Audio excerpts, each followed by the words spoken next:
complexity requires flexibility, creativity, and leadership. We need to acknowledge that responsibility in innovation is an ongoing process that must be able to respond to new and unexpected insights and events. We look forward to an extremely insightful deliberation on the advancements in actionable research on responsible AI to reflect on and dissect these challenges. This session is particularly significant as it aligns with the objectives of GPI. We have esteemed list of speakers from multilateral initiatives, industry, and governments from about 10 countries who will share their insights on how we can collectively align efforts and build a robust and responsible future for the AI innovation ecosystem. Before we start, I just want to give you guys an overview of the session. We will start with the opening address, welcome remarks, and the keynote address. The keynote address will be followed by the launch of the book release, which will be done by the esteemed Secretary Sir joining us today. I request all the authors who are in the room to join us on the stage with their copies of the book of extended abstracts for a photo that will be shared with them as a memento after the session's over. Few housekeeping rules. I request all of you to keep your phone on silent so that the speakers are not distracted by any noise when they're delivering their very, very insightful presentations. To get started, I would request Professor Ravi to please join me on the podium to deliver his opening remarks and welcome address.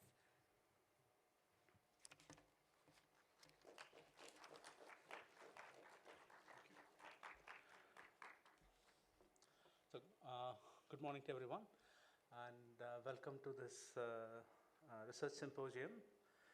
So, in the recent times, right, so the capabilities of AI systems have exploded. In fact, even beyond the dreams of many serious AI researchers even, right? The emergent capacities that the AI system, the generative AI models that are exhibiting now, right? It's phenomenal. And also at the same time, a little concerning because we really don't know what would be the appropriate ways and means in which to use these, the power of these AI models in a very responsible fashion, right? And in particular, right, the systems have come to such a level that it would be criminal not to adopt AI in public sector applications where we are trying to reach services to a very, very large population. And if you are not able to leverage the power of these AI systems in a responsible manner, right, then we would be failing in our duty to the public. So the goal of this symposium is to appreciate the power of AI in delivering services to the larger public, and also listen to certain use cases where people have successfully used AI in large-scale public deployment. And we'd also like to hear from speakers. We're going to hear from speakers who are going to talk about some of the caveats, right? So things like, fake news and deep fakes, and also robustness of AI systems, or conversely, brittleness of AI systems, right? So where they are subject to novel methods of attacks, right? Not the conventional ways of breaking systems, but there are novel ways of breaking systems now. So there are many, many new terminologies that are being thrown about, like prompt injection, data poisoning, and hallucinations, and so on and so forth, right? And what does this all mean when we are trying to build applications that would be used by a very, very large population, right? It's not aimed at a very narrow domain or expert use, in which case, as long as AI was in the laboratory settings, nobody cared about much of these responsible AI issues, right? But now AI is out in the open, and the capacity of these systems are such that it really behooves us to use these AI systems and not hide from them. In such a situation, right, we really have to worry about these caveats of using AI systems as well. So during this symposium and going forward, I hope that we open up a lot of discussions on the right way and the most responsible way to use this power of these new models, new age models, and to deliver the right services to the people, right?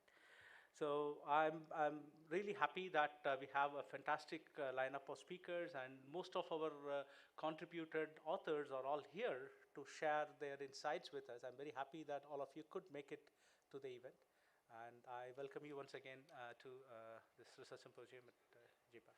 Thank you.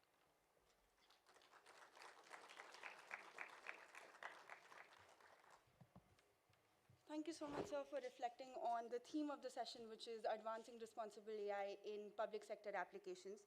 Now I invite Sri Abhishek Singh, Additional Secretary, MIT, to deliver his opening remarks on the podium.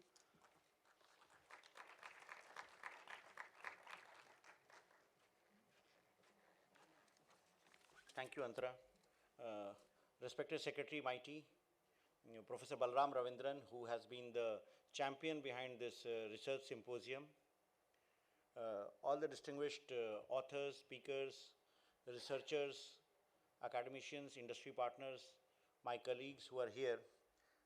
It gives me immense pleasure to welcome all of you as we start the first day of the GPay Summit in Delhi today, which will be formally inaugurated by Honorable Prime Minister today at 5 p.m. But as one of the marquee events of the Research Symposium, it's my honor and privilege to welcome all of you today this morning.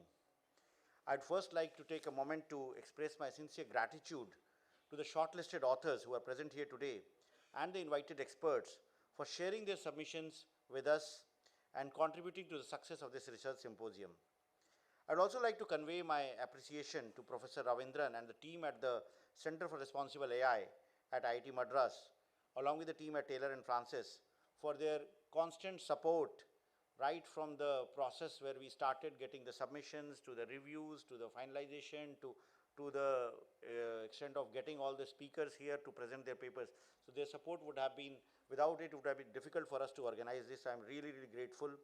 And hopefully we'll be able to, today the book of abstract will be launched and we'll be publishing the compendium in due course as we get for final papers. I would also like to express my gratitude to all those who have joined here today, and which also shows the support that we are giving to this event. As the lead council chair of GPay, the Research Symposium is one of the flagship events that is being proposed and organized by India at the annual GPay Summit 2023. A flagship initiative is proposed with the intention of contributing to the outputs and objectives of the GPay and bringing together the research that is being done globally in the field of responsible AI to highlight the concerns that are there and to also look at solutions, look at in what ways we can mitigate the challenges that AI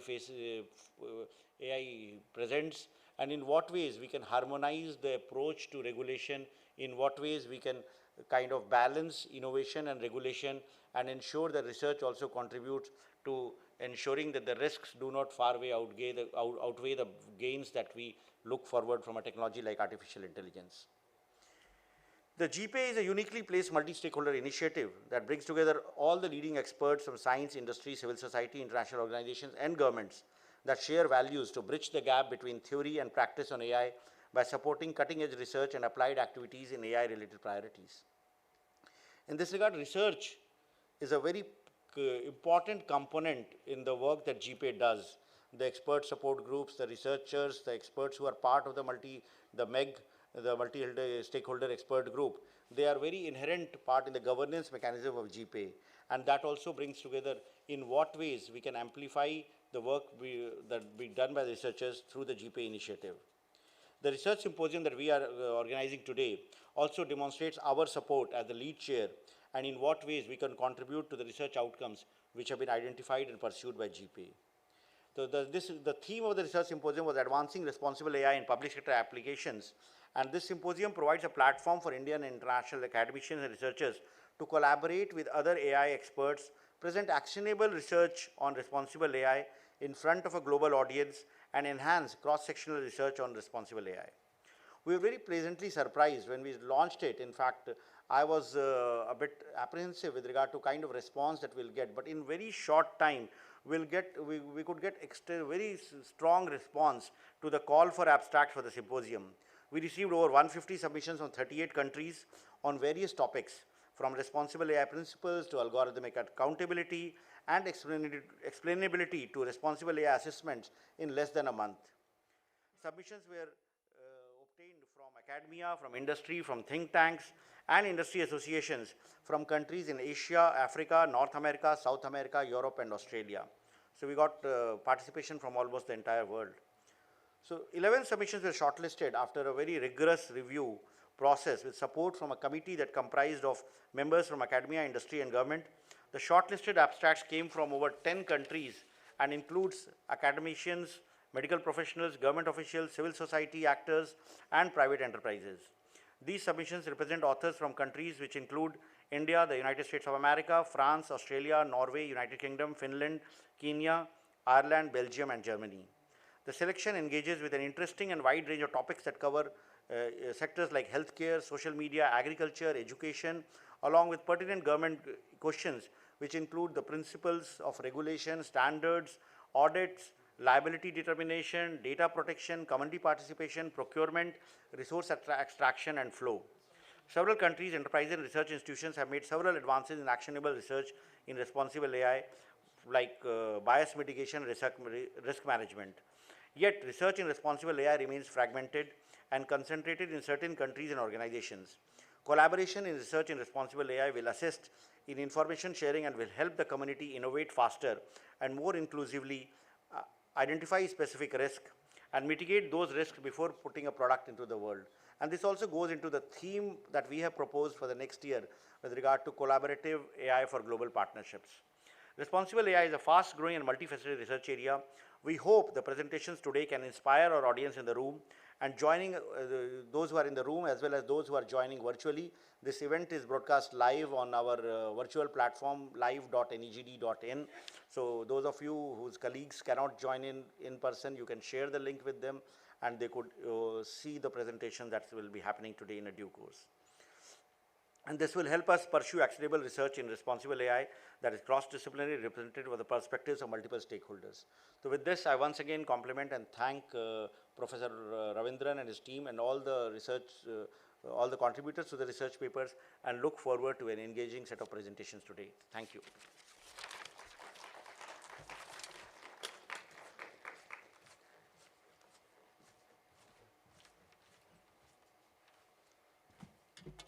Thank you, sir, for reflecting on India's priority as part of one of the priorities that we have proposed as part of GPI, which is the Collaborative AI for Global Partnership, and also the importance of collaboration in responsible research and innovation in AI. Now, I request Secretary Mighty to please join us on the podium. And before, sir, you join us on the stage, I request you to launch the book of abstracts that is right in front of you. And also request the authors to join us on the stage for a photograph that we can share with you as a memento for this symposium.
Good morning to all of you.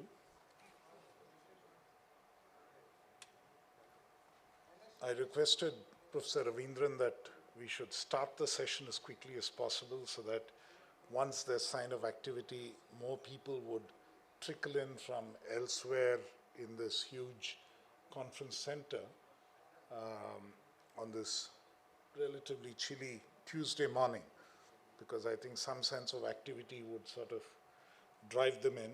And it's also important that now that we have given people a sense of activity, the amateurs get off the stage quickly and give an opportunity to the true professionals in the AI space to talk to you in greater detail about the technical aspects of what this research symposium is all intended to be. Let me first thank all the scholars and others who have written papers and contributed to this research symposium. I think it's, as Mr. Abhishek Singh pointed out, one of the key highlights of the GPI summit that we are holding here in Delhi, that we are able to get a collection of international scholars to contribute to a very real outcome which comes out of this particular conference and truly contributes to moving forward our understanding not just of artificial intelligence, but about the way to harness it for greater good, greater public good. I was recently at an event where, on behalf of the IMF, it was pointed out that they expect artificial intelligence to have an effect on the economy not dissimilar to what the Industrial Revolution had on the global economy in the 19th century. So that is the kind of impact that is anticipated out of AI. And clearly, I mean, it has been around for many decades. I understand that the first AI conference and the first time that the word was formally used was sometime in 1956, more than about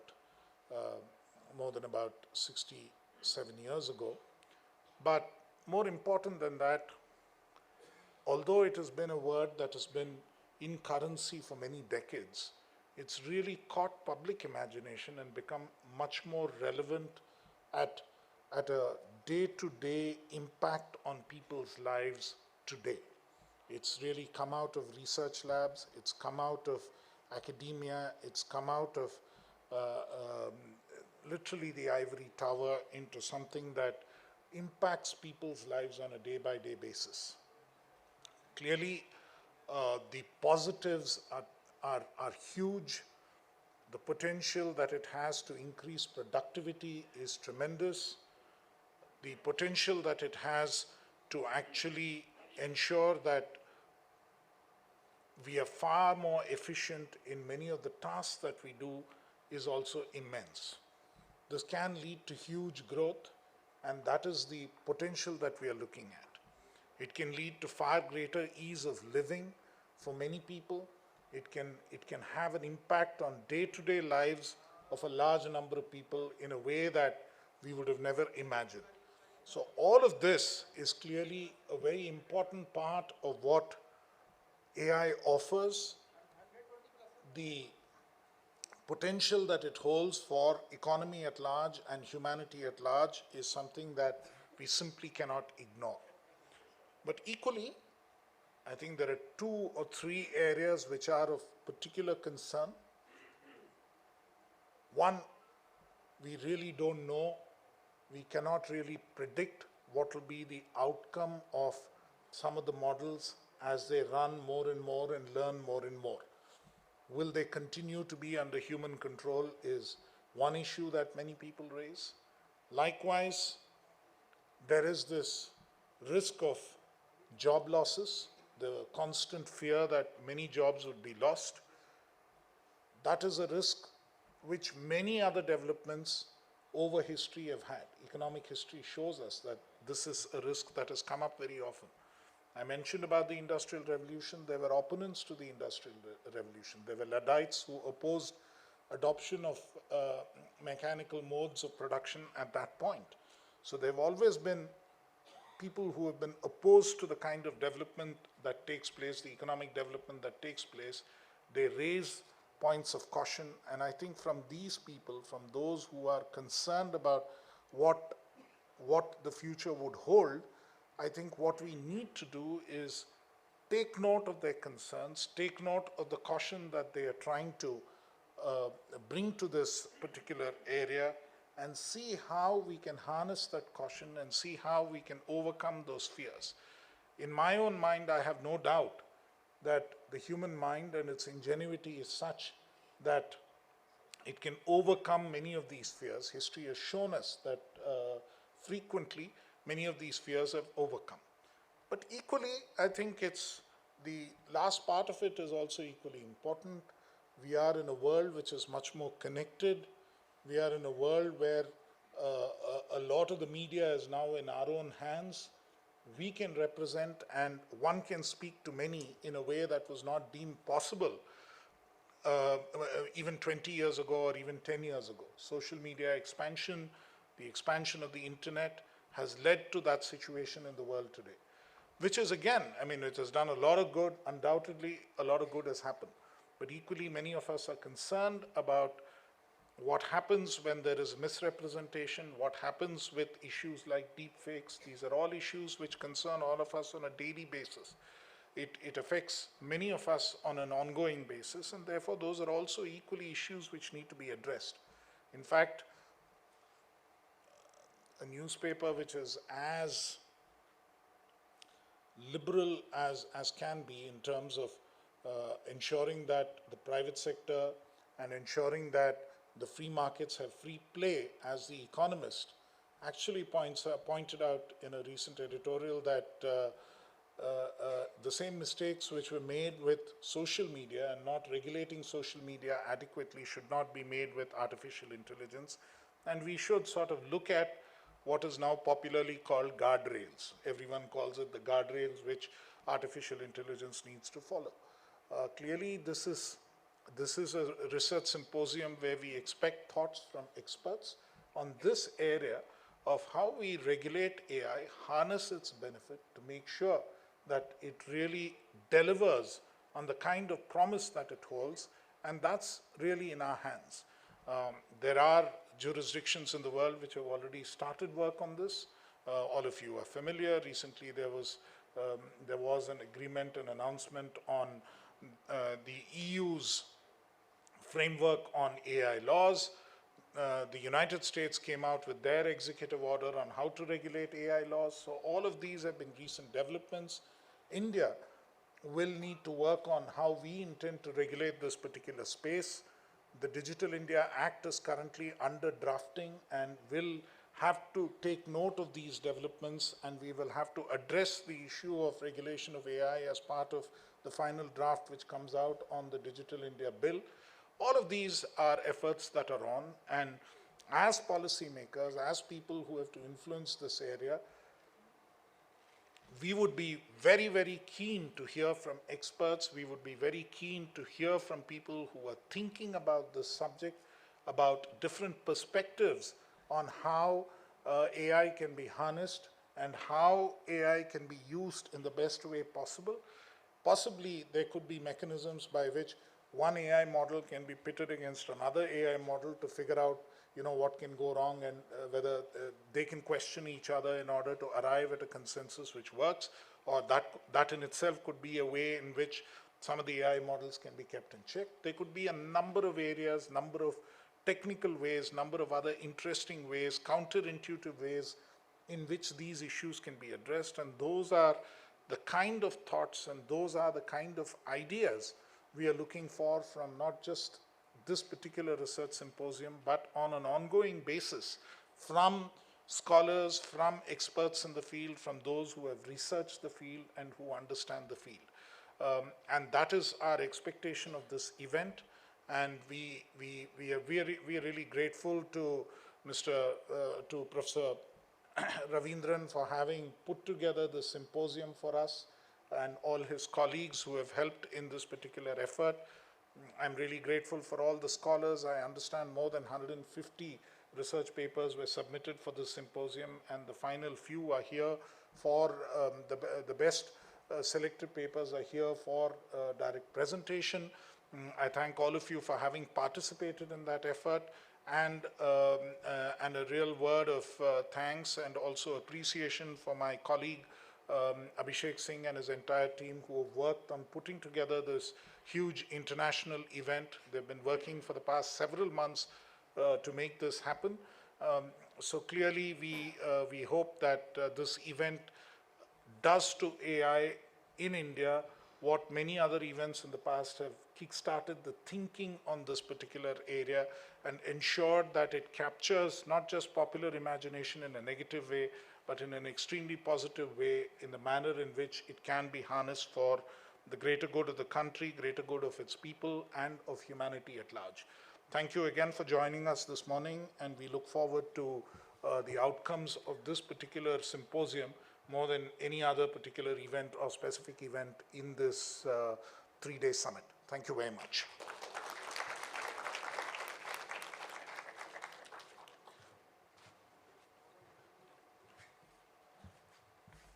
Thank you, sir, for highlighting the importance of such initiatives and highlighting why India did it in the first place and what is it that we intend to achieve with the research symposium.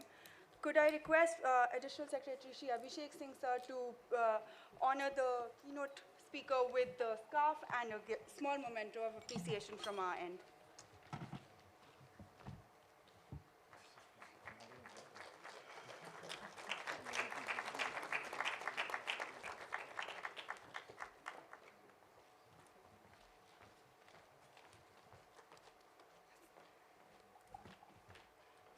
Now, before we proceed with the presentations, could I request the stage team to help me clear the chairs and the tables, and then we can get started with the presentations. We'll start with Professor Dr. Sundarajan first, and the presentations, the podium for the presentations is the one on the left.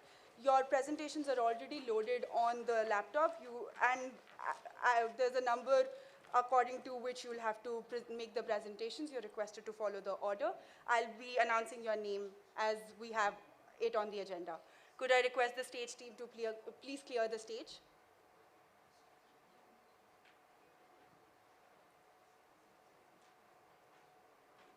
Harsh, Gaurav.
Dr. Arun Sundarajan, you're requested to join us on the stage. The podium on the left will be where you can have your slides and refer to it. As Dr. Arun Sundarajan sets the stage for his presentation, I'll just give a brief bio and overview of his work done so far. Dr. Arun Sundarajan is the Harold Prize Endowed Chair Professor of Entrepreneurship and Technology at New York University and author of the best-selling and award-winning book, The Sharing Economy. He's an internationally recognized expert on AI governance and digital policy. He has published over 50 scientific papers and over 40 op-eds globally. His work has been recognized by 9 Best Paper Awards and a Thinkers 50 Award. He's a member of the World Economic Forum's AI Governance Alliance. He's a frequent advisor to the governments, corporations, and investors. He holds degrees from IIT Madras and the University of Rochester. Thank you, sir, for joining us today. You may continue with your presentation. Well, thank you very much, Antara, for that very warm introduction and flattering introduction. Thank you to Secretary Krishnan, Mr. Abhishek, Professor Ravindran for organizing such an amazing event. I'm really looking forward to hearing all of these talks. What I'm going to talk about today is,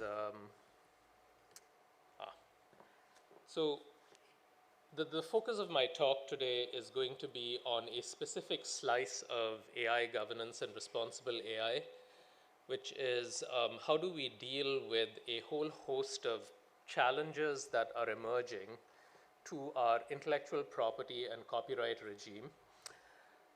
In 15 minutes, I'm going to be unlikely to get into all of the details, so I wanted to start by pointing you to a paper that I just published in the Technology Regulation Journal of Competition Policy International that goes into many of the details that I will skim over today in more depth. And so, think of this as a teaser for, sort of this deeper issue. But the motivation for this research and inquiry has been the very rapid change that we've seen over the last 7 years. So 7 years ago, unbeknownst to most people, Sony introduced an AI system called the Flow Machine, which could compose songs in the style of particular artists, and they released a song called Daddy's Car, which was composed in the style of the Beatles. This engendered some excitement at academic conferences and, sort of in tech circles, but most people didn't notice it. I'm sure none of you have heard of this song.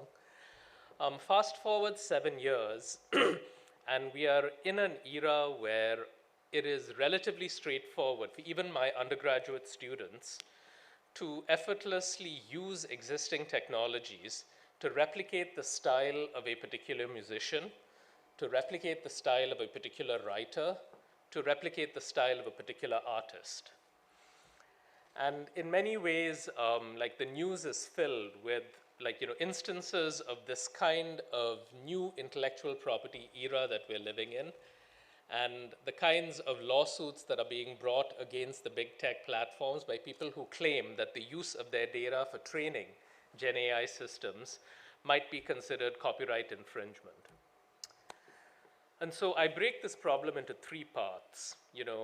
Sort of at the center, to me, is a challenge to our ownership of our own process of creation that generative AI is starting to pose, which is that if someone creates a replica of Arun Sundarajan and says, well, this is how Arun Sundarajan would respond to this, maybe I'll be happy, I'll be flattered that someone has taken the trouble to actually replicate me in an AI system. Then I might step back and say, well, suppose I don't like what the system is saying. Suppose I want to exert some control over what the system produces. What is my recourse under the law? And so central to the intellectual property challenges posed by generative AI are challenges posed to a human being's ownership of their own creative process or their own way of producing knowledge. And then there are 2 sort of connected issues that you have to address if you want to address this issue, which is what should policy be around the use of copyrighted material to train a generative AI system? And on the other side, on the consumption side, who owns the output of an AI system, especially if that output has been created in the style of a particular person? So if I prompt a system to write a poem like Maya Angelou or to compose a song in the style of a musician like Drake, sort of what is the ownership structure over that? Sort of what is the recourse that this individual has towards controlling whether such a system is created, and what should the law say about the use of their data to create the system in the first place? So I'm going to spend most of my time in the center, but I'll touch on those other 2 fringes because, at the center, we're really talking about a new generation of digital twins that can be created. I mean, it's not like this is completely new. Replicas of us have existed behind the walls of digital platforms for many years.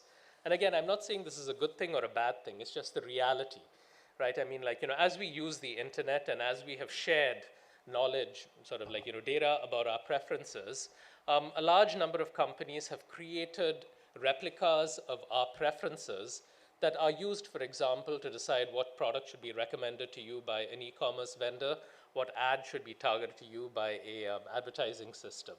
But that was yesterday's digital twin. Today's digital twin is for creative artists, like, you know, an AI system that is able to replicate their artistic style or their creative process. And tomorrow's digital twin could be of each of us. Like, you know, if you work in business development at a company, your particular cadence and style of making sales could be replicated. If you are a researcher, your particular style of, like, you know, producing scientific knowledge could be replicated. And so this is, while this may seem today like an issue that is only of consequence to the creative professions, that is not the case. I mean, like, you know, this is something that, you know, has to be addressed, and this is sort of part of the reason why I'm spending so much of my research time on it. It has to be addressed so that we can clearly define what are the ownership boundaries between human beings and their intelligence and the machine intelligence that is no doubt going to lead to a lot of progress. Now, my research uncovers the fact that, at least in the United States, current copyright law is not well suited to give us a good answer to this question, because it was predicated on the idea that what needs to be protected is a particular piece of work rather than a particular process. The process of creation has never been thought about as something protectable for the individual. You know, if you think about it, you know, we've always created intellectual property law based on a philosophy that, you know, it should not be about, you know, that there should be a good balance between protecting unfair adaptation, taking my work and adapting it without my permission, but allowing unfettered inspiration, which is, if I want to build on the science of yesterday, I should be able to do that. So people will argue that if you gave ownership rights over detective novels to the person who wrote the first detective novel, then, you know, you're going to sort of suppress innovation in this detective novel writing space. If you gave ownership over the first hip hop song, the category of hip hop, to the person who wrote the first hip hop song, then we wouldn't have seen all this wonderful hip hop music be created. Now, that made sense at the time, but we're in a different kind of technological realm, and lawmakers may not have imagined that there would be AI systems that could not just take a particular category, but the particular way in which a particular individual produces in this category and be able to embed that into an automated system. And so this idea of substantial similarity, which underpins a lot of Western copyright law, may have to be revisited in order to be able to draw the right boundary around artistic style and the extent to which artistic style can be protected. You know, as we work out those copyright law changes, you know, some of the areas that you might pay attention to or keep an eye on as providing sort of short-term protection are going to be rights to publicity. Like, if someone prompts an AI system to produce in a particular famous person's style, that famous person may have recourse not under IP law, but under right to publicity laws. If consumers start to believe that AI-generated content is actually being generated by a human being, and this starts to affect the market of the human being, then you may have an unfair competition claim because the person's market to sort of, you know, sell their works may be affected by the AI system's production and the ambiguity about whether this was produced by a human or an AI system. There are technological fixes for that. The EU's AI Act has some technological fixes for that. But, like, you know, fundamentally, it comes back to, like, you know, sort of how should we rewrite copyright law so that we are drawing the boundaries right. And, you know, sort of at a deeper philosophical level, it's worth thinking about whether the underlying philosophy for why we provide copyright protection in the first place, which in most countries has to do with property rights. I should own the fruits of my labor, may be instead replaced with a more European philosophy of, like, saying that a human being has a moral right over their creative works because these works are in many ways an extension of that human being's personality. And so like, you know, the tie, there's sort of more of a moral right than an economic right. And this is sort of like, you know, part of what underpins, for example, copyright law in France. Now, it's hard to sort of think about changes to the IP regime for ownership of a human's creative process without going back one step and saying, like, sort of what should the policies be for copyright protection, or what should the policies be around the use of data for training an AI system? Arguments that have been made in favor of unfettered use of copyrighted material to train a generative AI system have included saying that training is like reading. Now, on the one hand, this does make sense. You can think of it as very rapid reading. On the other hand, if you think about the division of rights that are embedded in IP law, I don't think the lawmakers would have imagined a machine that is able to read in the way that a Gen AI system that is being trained reads, when they said, well, reading should be allowed in an unlimited way. So maybe we need to revisit that.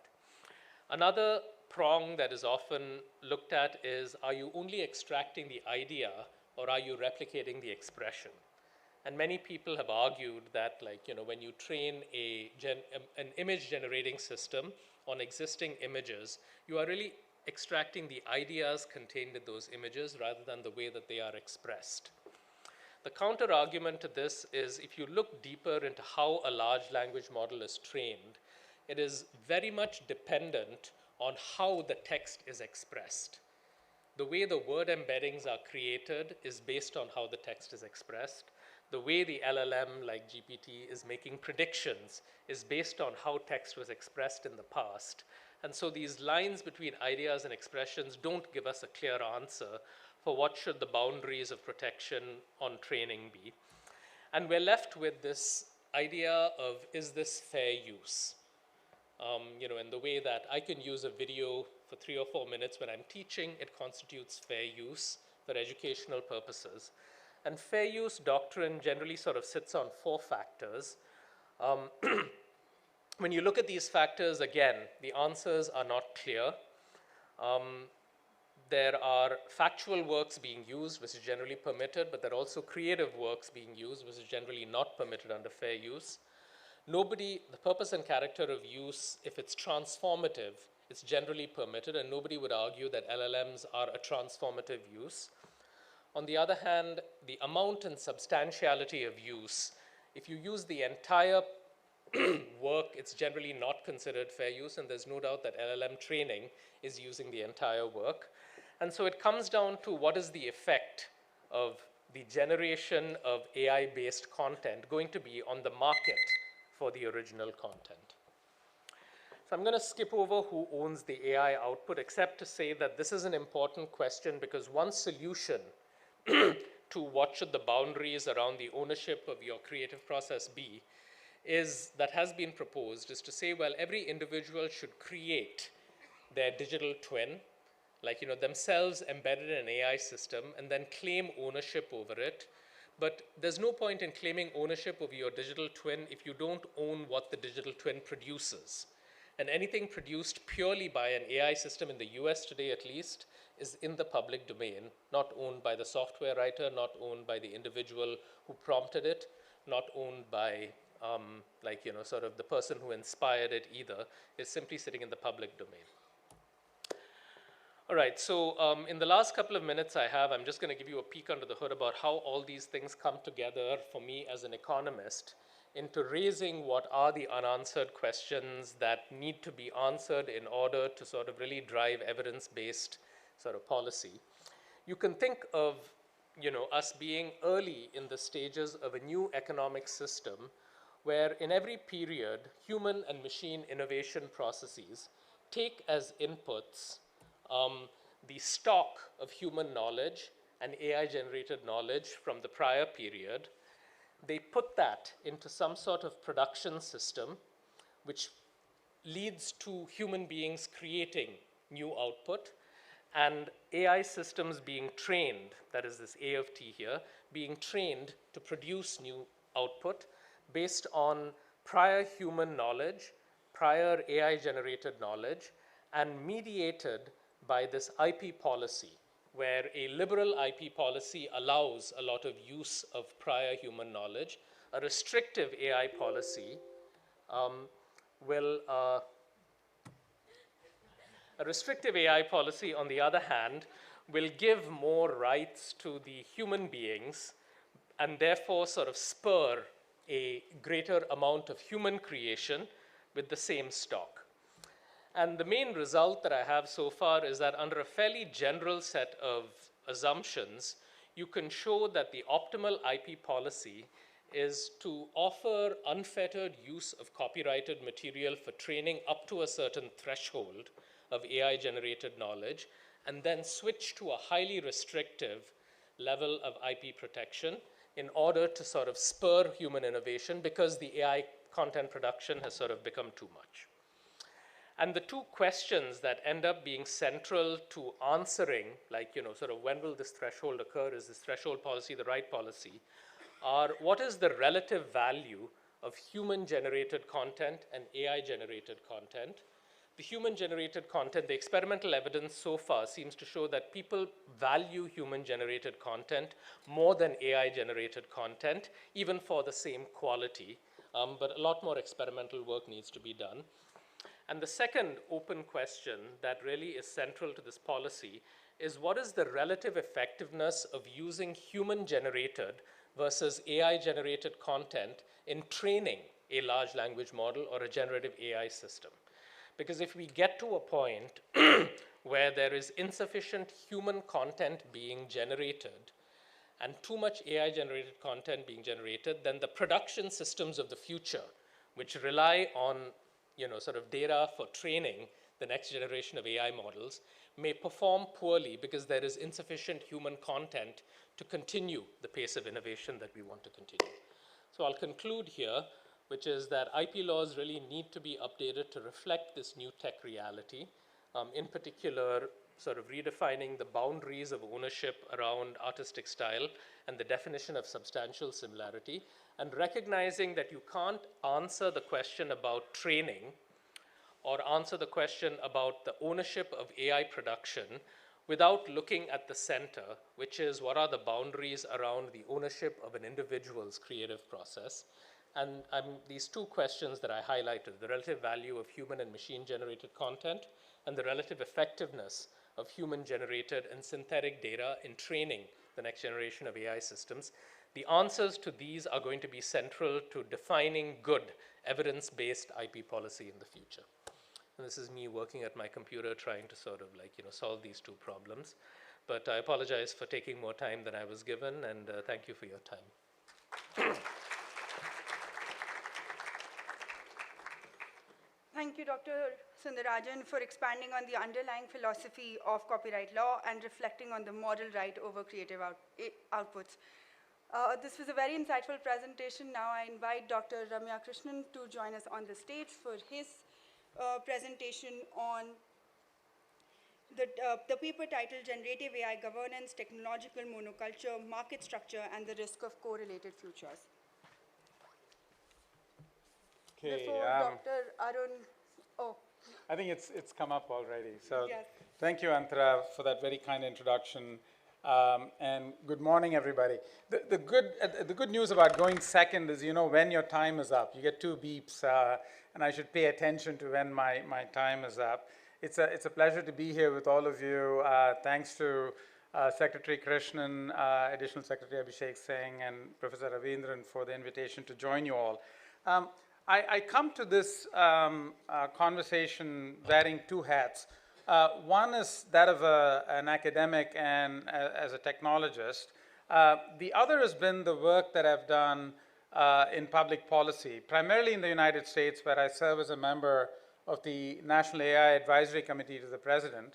And Secretary Krishnan mentioned the executive order, and the EU AI Act very recently brought up a number of issues, and the Chinese governance principles that were passed in September equally well address the sets of questions that I think make this convening at GPay that's being organized by the Indian government and by IIT Madras particularly exciting. Just a word about myself. I lead a center called the Block Center for Technology and Society at Carnegie Mellon, which is a multidisciplinary institute. And much of this work that requires AI governance to be addressed requires work that spans multiple disciplines. And this paper that I'm presenting is actually joint with Arun, who you just heard from, and two other colleagues, one from Emory, Prasanna Parashurama, and Joab Sadok from NYU. In the work that I'll present, I'm going to talk about two sets of topics, and it draws on my own work, but also the work of colleagues that you see referenced here.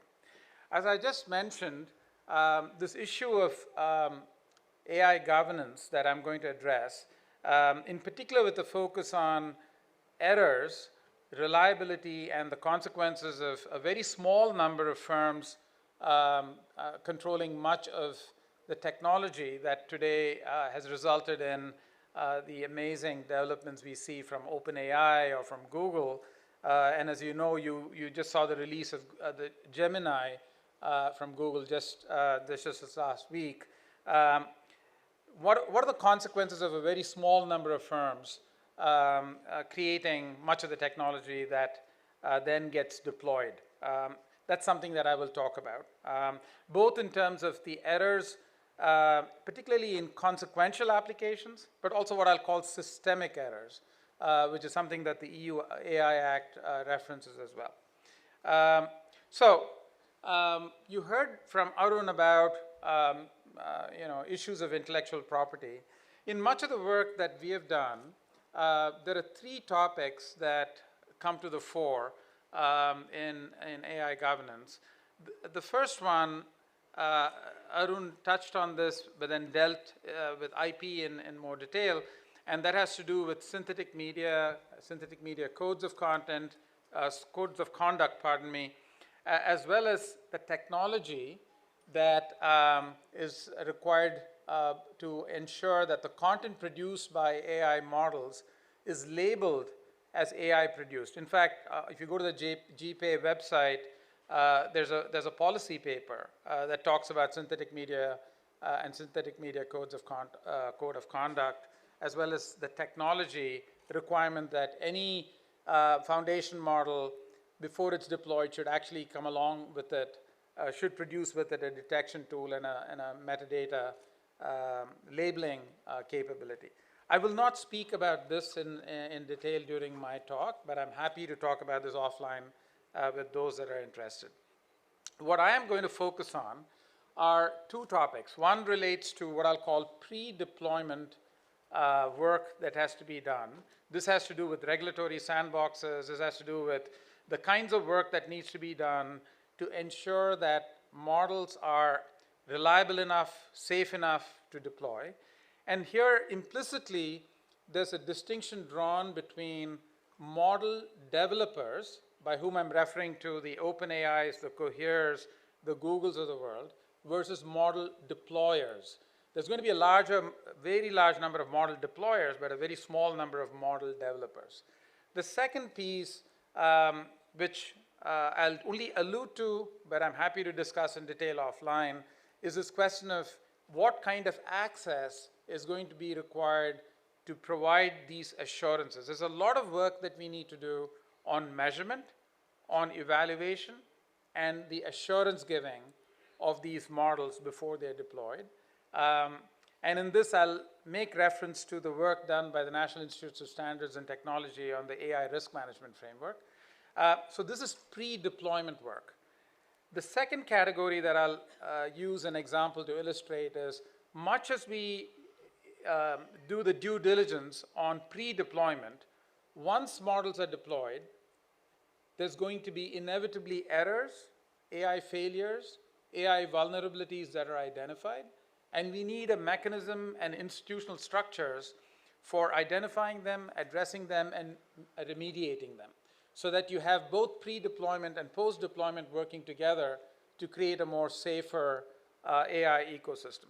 And that's really going to be the focus of my presentation. One example on pre-deployment, one example on post-deployment, and I hope to get that done in 12 minutes. All right. With regard to pre-deployment, from a high-level policy standpoint, and this was actually in congressional testimony that I gave as well, the question is, what kind of transparency do we need about what went into the model that was trained? In fact, Arun's description of IP, in his discussion of IP, this is an important issue as to what went into the model.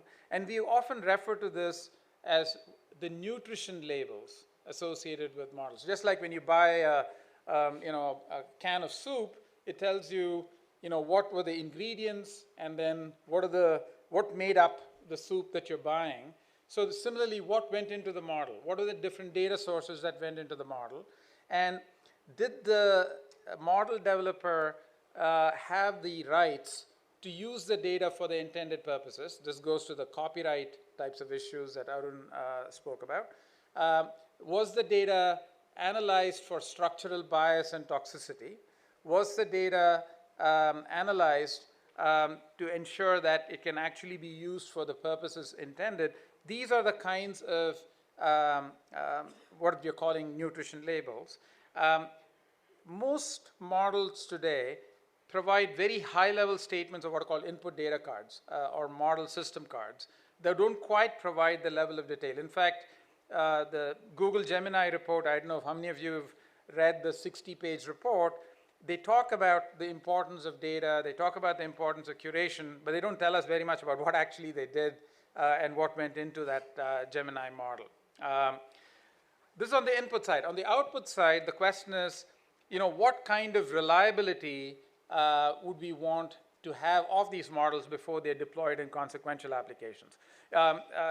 We have something called, the Underwriters Lab in the US. I'm sure there's equivalents here in India as well as in Europe and Asia and other parts of the world. But fundamentally, it's a question of how reliable does the AI have to be for it to be deployable. For instance, what kinds of errors of commission or omission, so-called type 1, type 2 errors, does it commit? And how can we create what are called profiles? The AI risk management framework has something called a risk management profile, and this is often created through public-private sector discussions that allows, I think, for these output, what are the requirements that AIs have to meet? And this is where the regulatory sandboxes that are being considered by the EU, by different governments, might be used to determine if a given AI actually meets the requirements before it can be deployed. So with that as context, I'm just going to dive in and give you one quick example, and I'll skip the math. So when we think about how do we design, develop, and deploy AI systems, you begin with the values that you want embedded in these systems. So for instance, when you think about responsible AI, there are a set of principles. Pretty much everybody adheres to them. The key question is, how do you operationalize them? How do you go from policy to practice? And when you think about, I could talk about fairness as an example, and that's the one that I'll use to illustrate, this particular pre-deployment setting. But you could imagine doing this for every one of the different boxes that you see here. The second point to make is most AI systems, and I want to draw the distinction between an AI model and an AI system. An AI system is more than just the AI model, because when you think about deploying a recruiting system, there are human components, there are model components that interact and taken together produce outcomes that are of interest to society or to business. In contrast, when we think about AI models narrowly, that alone is not sufficient for us to provide assurances about. We need to understand the interaction between model components and human components to understand what is it the AI system actually produces. So let me give you the example of AI with fairness as an example. So ignore the other parts, but just look at the part in red, if you can see it way in the back. Imagine that you're interacting, let's say, with a BARD or a ChatGPT or the equivalent thereof, and you are thinking about a recruiting HR type of application, a hiring kind of application, where there's a job description and there is a resume, and you're comparing that resume to a job description and asking the AI to tell you how good a match is this particular person's resume for this particular job description. This is actually being done today. Whether we like it or not, this kind of matching is being done today. And the question is, how reliable is the AI in producing a response to this match? And the question is, in comparison to what? So when you think about what should we be measuring, what should we be evaluating, and what should we be assuring against, a first step in this process, and I should note this is work that is ongoing and early, one of the things that we'd like to, and we are fortunate to have, is a very detailed data set that allows us to look at the progress of an individual through the entire hiring funnel, right from application through interviewing till finding a job. And if you take that as ground truth, recognizing that that might itself may encode bias in it, but if you take that as ground truth, the question is, how well does the AI produce responses that are matched up with what is it that we know to be our ground truth?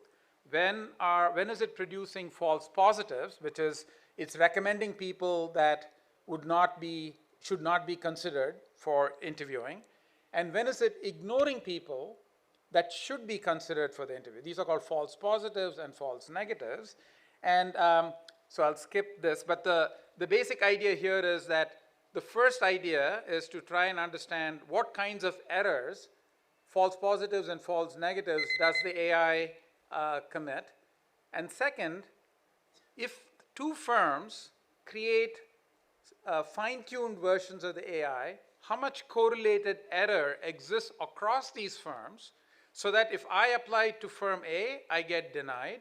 I apply to firm B, I get denied again because of a systemic error that exists in the AI being deployed by these firms. And why does a systemic error arise? It arises because they're all derivatives of a small set of models owned and created by a small set of firms that effectively control all the foundation models out there. That's the essence of the idea. The rest of it is detail. It's, of course, exciting to faculty and researchers like us, but that's the main concept that I wanted to convey. I'm going to skip all this good math, though I feel competitive now with Arun, who presented a whole slide of math to you, but I'm going to ignore that. So given this large language model, what we are doing is we come up with what I'll call the simple prompt. The simple prompt being, is this resume a good fit for this job description? You could imagine machine learning the prompt as well, which is something that we are currently have as part of our plans to do further work on. But consider the following, that you're able to look at this data set that we have, run these queries to actually determine how well does the model do with respect to the data that we do have. And that allows us to then identify how predictively accurate the AI is, and then what is the size of the false negative it produces, and what's the size of the false positive error that it produces. It's important to keep in mind that when there's a false positive, this is the case where a person is being interviewed by the firm. The AI recommends interviewing a person when the firm might not benefit from interviewing that person. That's an example where the firm internalizes that cost. On the other hand, a false negative is when I'm applying to multiple jobs and getting denied. Here, society internalizes the cost. So I think the policymaker is particularly concerned about false negatives, and therefore, in these test beds, these regulatory sandboxes and test beds, it's really important to identify not only benchmark data sets, but identify what are the acceptable rates of false positives and false negatives. Since I've already had 2 beeps, I should really go to the last example. So I've given you the first point about correlated error in an actual pre-deployment setting. The post-deployment kind of setting that I'd like to sort of leave you with is one where the model is already deployed, and here's a fun exercise for you to consider. If you haven't done this, and now this is actually a prompt that's been patched by all the bots that are out there.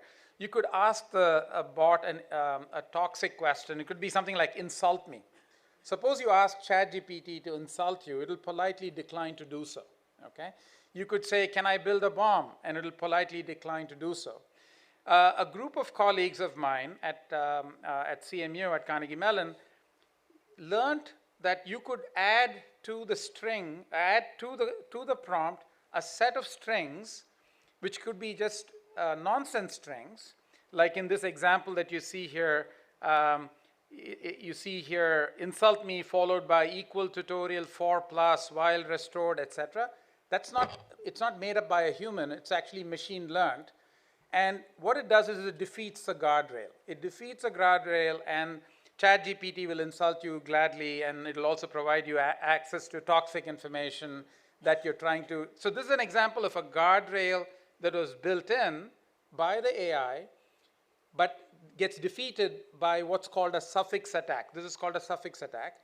What was interesting was that the suffix attack was learned on Llama 2, but was successful with Bard, was successful with ChatGPT, was successful with Claude, which means it was a systemic error that existed in every one of the AIs that are out there. Once again, this comes about because of the fact that you have the small oligopoly of firms that are creating these AIs. So this is the empirical work that is done to show how successful this kind of suffix attack is. It turns out that you need an institutional structure, and this is where cybersecurity provides us with an institutional history. Much like we created the computer emergency response teams to create a safer cybersecurity system, where when errors were identified, they were reported back up to the software developers, here in this case up to the model developers, so that they could be patched. You need a closed loop feedback system that would allow for AI vulnerabilities, failures, and risks to be identified, risk tiered, some forensic analysis to be done. And the Software Engineering Institute at CMU has created something called the AI SRT, which is like the first example of an AI cert. And much like India and other countries have certs, I think we need a global network of these certs to allow for this coordination and sharing and post-deployment work. So I'm going to close then with the point that you need both pre-deployment and post-deployment, and there are systemic errors that arise because of these correlated kinds of errors built into these models. Identifying them is a first step. A second step is to figure out how to remediate them, and that's the work that we are undertaking right now. And I really look forward to the conversations at this conference to learn more from all of you. Thank you again for your attention. Thank you, Dr. Krishnan, for sharing your insights on model transparency and the need for building reliable AI models through the hiring example. Now, I'd like to invite Dr. Shyam Sundaram, Fellow iSpirit Foundation, to deliver his presentation on the paper titled Data Empowerment and Protection Architecture for Training ML Models.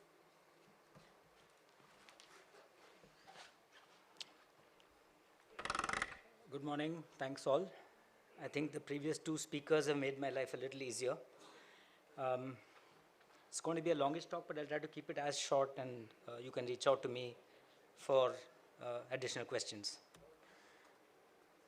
Okay. So the topic, we just spoke about the concept of the difference between the developer of a model and the person who's going to actually use the model.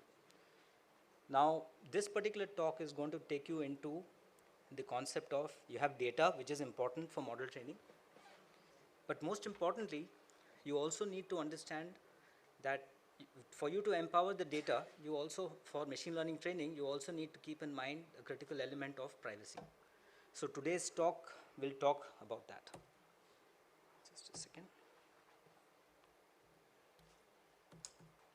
Seems to be stuck. It's fine. Okay. To make the talk a little more interesting, I'm going to take a case study, and I'll explain it very briefly to you. And so there's a startup in Bangalore, and they've developed this interesting capability for analyzing X-rays. Their passion was during the COVID, they would wanted to make that process a little bit easier so that you give the X-ray, the AI would kind of give you a diagnosis, and so on. Now they were very passionate about it. They built these models, they built a small model, and so on. And now the question comes up is this startup has to scale. They have to basically take it to a larger market, people have to use it, and of course the benefit of AI.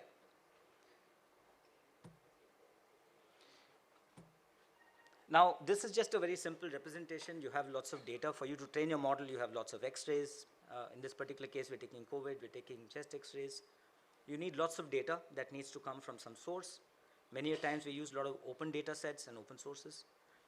And then you build your network model, and then of course, then you get the outcome, whether it is an infection or not an infection, a typical scenario. Now, most of the time when you start working on these models, you look for large data sets that are available, open and publicly available. And these are some random examples I've taken just to show you how it happened.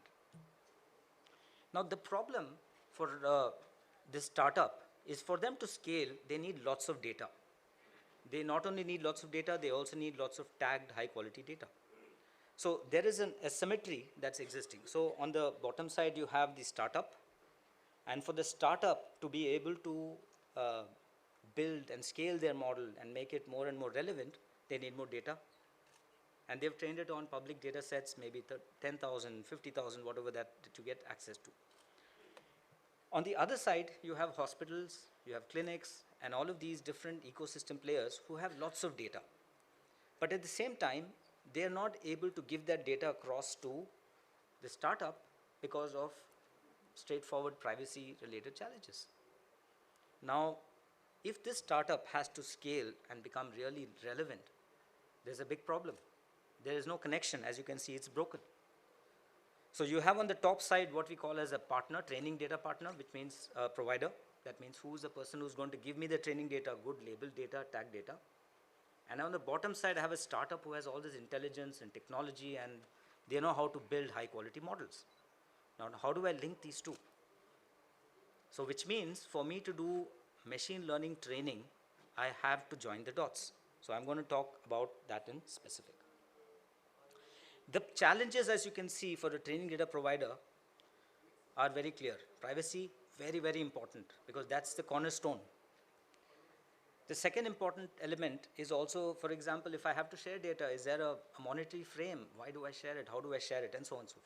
So there are lots of questions that need to be answered, and the framework that we're going to talk about addresses those questions. So we already spoke about this. I'm going to quickly go ahead in this. Okay. So for this startup to basically cross that linkage breaking, they have to look at a concept of data sharing in a privacy preserving manner, and at the same time do my machine learning training so that I have a trained model which can then be used for an inferencing cycle, as the case may be. This is slightly India context specific. Now for you to do this, you need to have a techno-legal approach. Okay? There is technology, but you also need to have a legal foundation to address the asymmetry that we spoke about.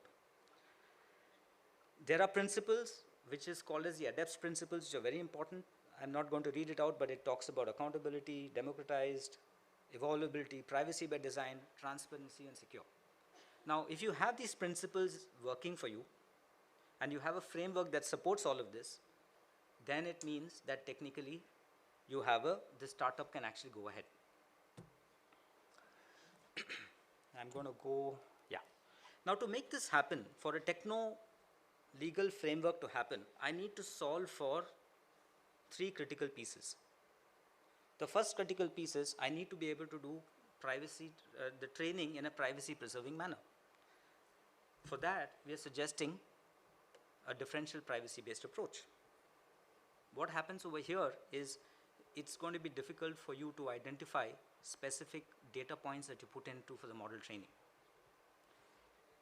The second part is you need to have a technical framework which allows me to take the data into a kind of a technical frame which permits that data to be handled and processed in a privacy preserving manner, which means the person who gives the data, but the person who wants to train on the model cannot see the data, number one. And the second critical point is when the model is also getting trained, we are going to apply the principles of differential privacy so that you can't identify the person or a row of data that's sitting in it. And the third one, to be able to enforce this, you also need to have contracts. Who provided the data, what am I going to use it for, and so on. So you need electronic contracts. So if the framework provides for the three elements of differential privacy, the confidential computing, which allows me to keep the data safe and secure, and the processor who needs to use it can work on the data, and the third element being the contractual part of it. Now, this is an example, and I'll talk a little bit more about it. This is a scenario that's available for you as open source. I'll give you the link later, the complete code, and you can actually run and build this end to end. This is a scenario where in COVID in India, we had three critical bodies that were helping. There was ICMR, there was CoWIN, which was our vaccination app, and then you had the individual states that basically had a lot of the hospitalization information that happened when a person had COVID and as part of their triaging and they were calling. Now for you to build a disease surveillance model, imagine getting the data from three of these entities is going to be very hard, again, because of the challenges that I've already spoken to you about. The use case that we have and which you can try out later at your own convenience allows you, we have sample data, synthetic generated data, and it tells you how it comes into the CCR, how we're able to do a differentially private model, generate a machine learning trained model, which you can then later use for inferencing. And all this in the same principles that I spoke to you in the previous slide, which meant as much configuration that goes into this system. Now, when this happens, this is again a slightly a blown up version of saying that on the left-hand side, I have the people who provide the data for me. On the right-hand side are the consumers who are the actual machine learning model training folks. So this goes back to the previous talk where they spoke about the developers and then the people who are actually going to be using the model later. And then in the middle, you actually see what we call as a confidential clean room, which is the technical frame or the technology infrastructure that provides two things, differentially private training plus the data privacy that comes into it. Slightly more elongated expansion of the same thing. How does the confidential clean room work? There are contracts that are set up, which means I have the data and I know what I'm going to build with it. So contracts. And then you have the data that gets ingested into this. And then you have the processing of data that happens inside the confidential compute. And then you have the model training, and then it gives you a trained model that comes out. Now, in all of this, the key point to note is the training data consumer or the person who builds the machine learning model cannot see the data. They don't have access to the data. The program, the process, what happens inside the box is a fairly configured and automated process. For many of you, these are all slides that are available on the site, and the link I'll show you later, so you don't have to worry, it's all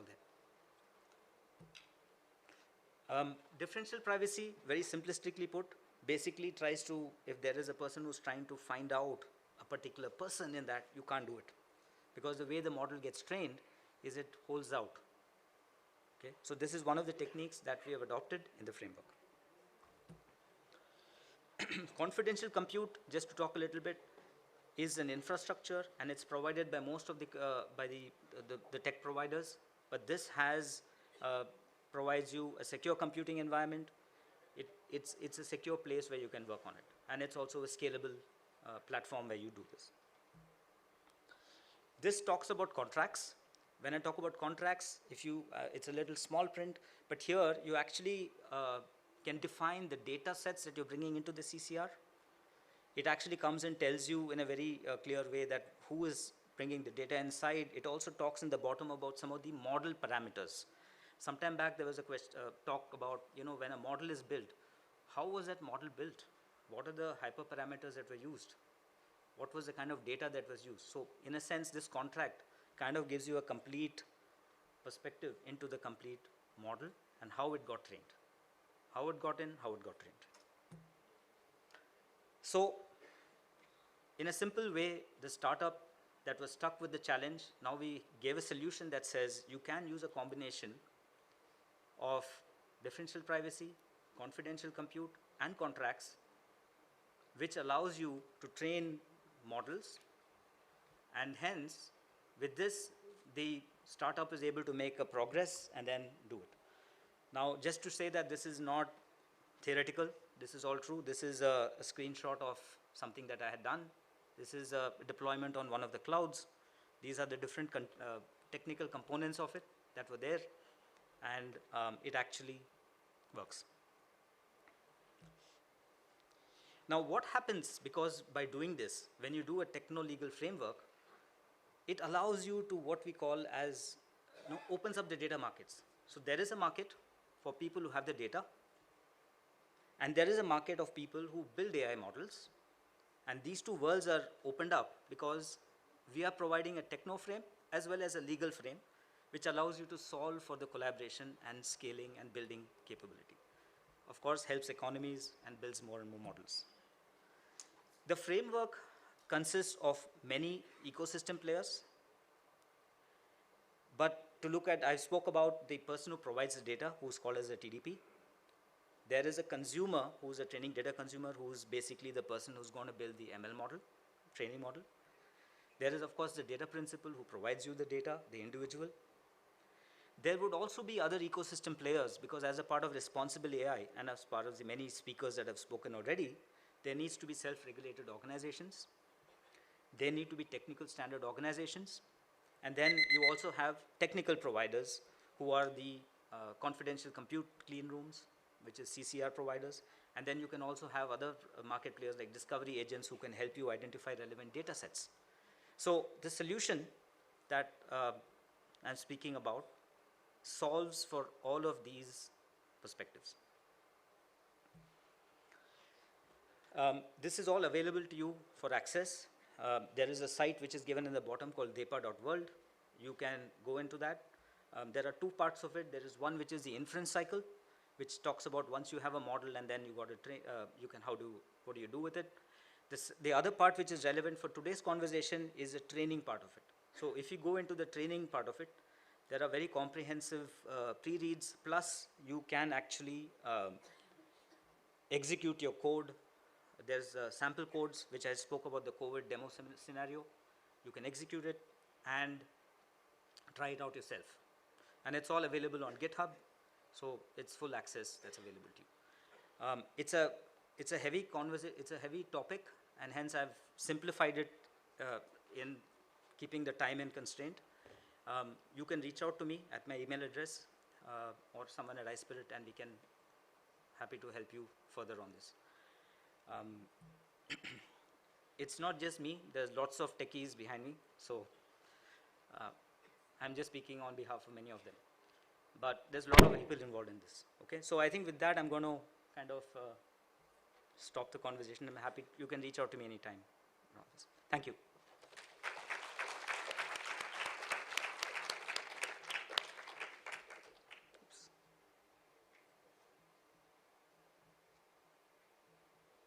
Change the You presentation? can leave it as I'll is. take it. Yes. Thank you, Dr. Sham, for sharing the actionable approach for preserving privacy while training AI models that utilizes differential privacy, confidential computing, and electronic contracts, and employs a techno-legal approach. Now, I invite and request the tech team to please support me with playing the presentation of Dr. Giselle Waters and Dr. Carrie Miller. Dr. Giselle Waters is the working group chair of the working group that's working on developing P3119 standard on artificial intelligence procurement. Greetings. Both of them are from the Institute of Electrical and Electronics Engineers, IEEE. Can we have the presentation? They were unfortunately not able to join us in person, but they have sent in their regards and Greetings, also their esteemed presentation. GPI delegates, members, and summit attendees. Thank you to the IAS President Singh, the National E-Governance Division of the Ministry of Electronics and Information Technology, for inviting us to bring you our technical talk as part of the Research Symposium. Finally, thank you to the Government of India for hosting this annual summit and allowing us to send you our recording in lieu of being there in person.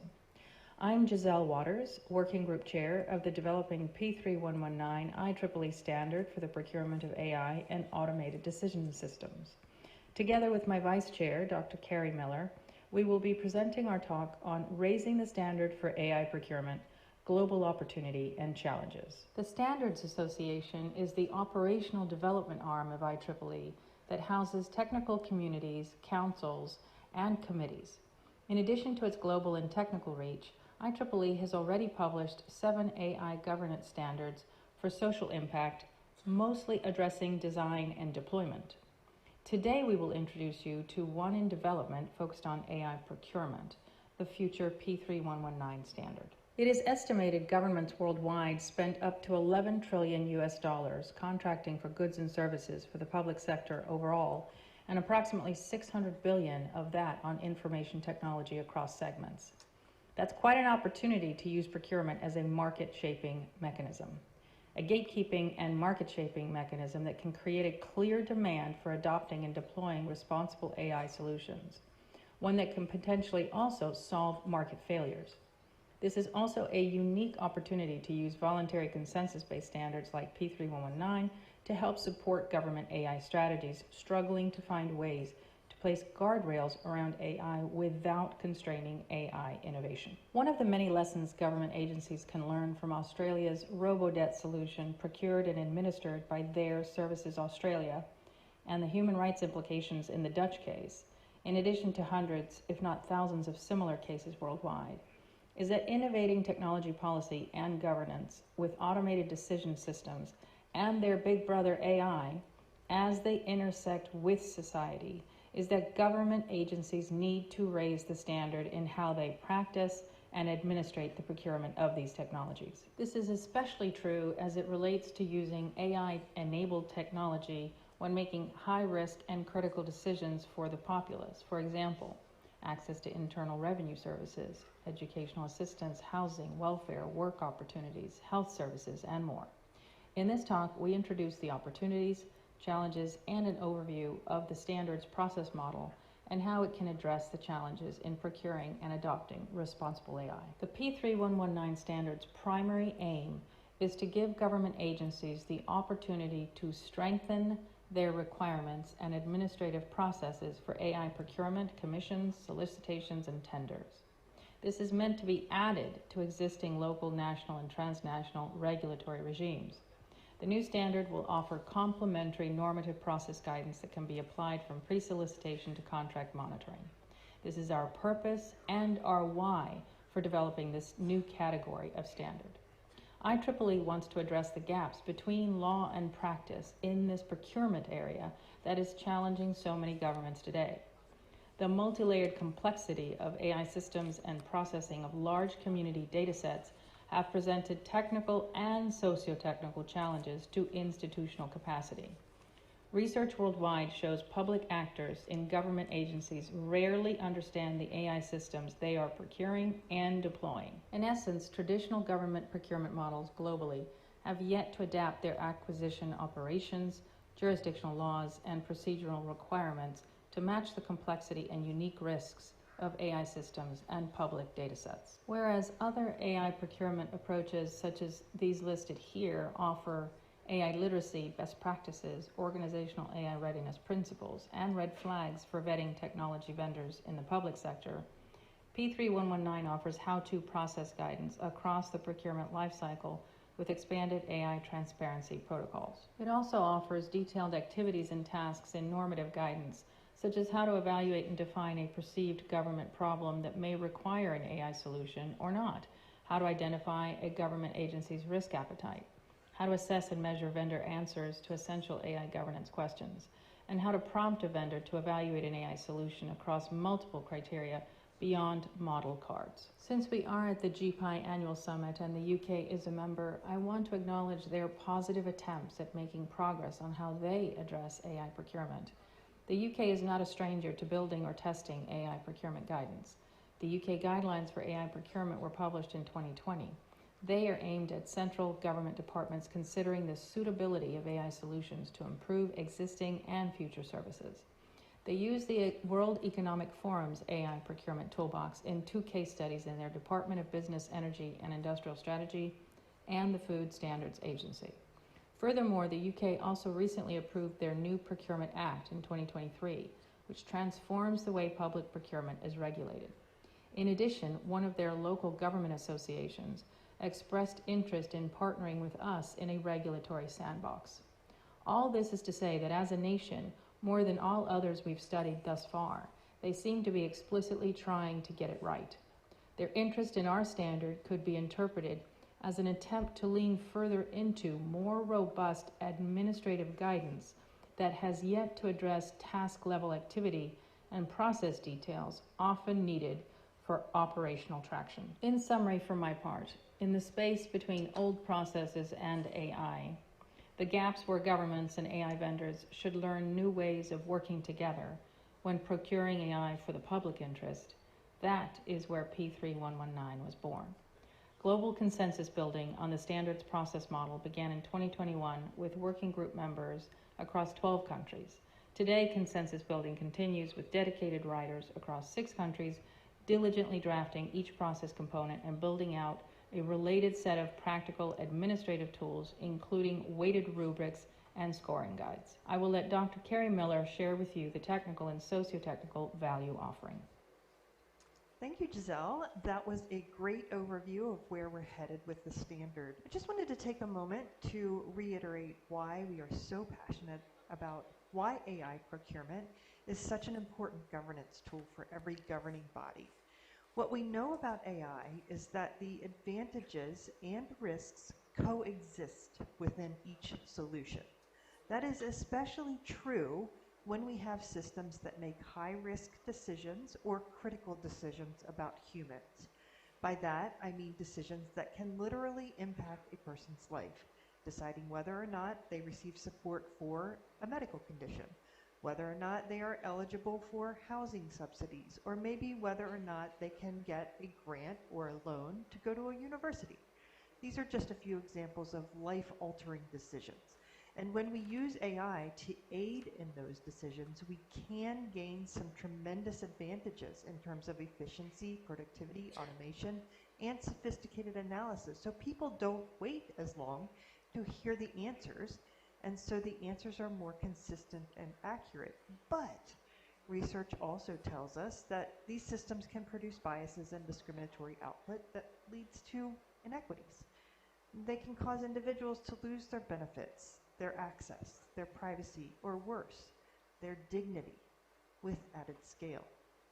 So our goal with P3119 is to provide a standardized process that can help government agencies take advantage of the great benefits of AI while simultaneously identifying the risks so that they can be controlled and mitigated. So how do we do that? Well, we use a process model. P3119 is a process standard. So when you read the standard, you'll see this same pattern in each of the sub-processes. These are the discrete elements. Every step in each of the sub-processes follows the same pattern. We start with a purpose, then define the scope for that particular sub-process step, and then we explain the outcomes you should expect. The next 2 items are where the real work lives. The activities and tasks describe exactly what to do to accomplish the process. Note the inputs and outputs are there to manage your expectations about what you will need in order to carry out the activities and tasks, and what deliverables you will have when you finish all the steps. So this standard has 5 processes. I'll explain those in a minute, but before I do, I wanted to also share why this particular standard is a little different from others. This standard is extremely practical in a number of ways.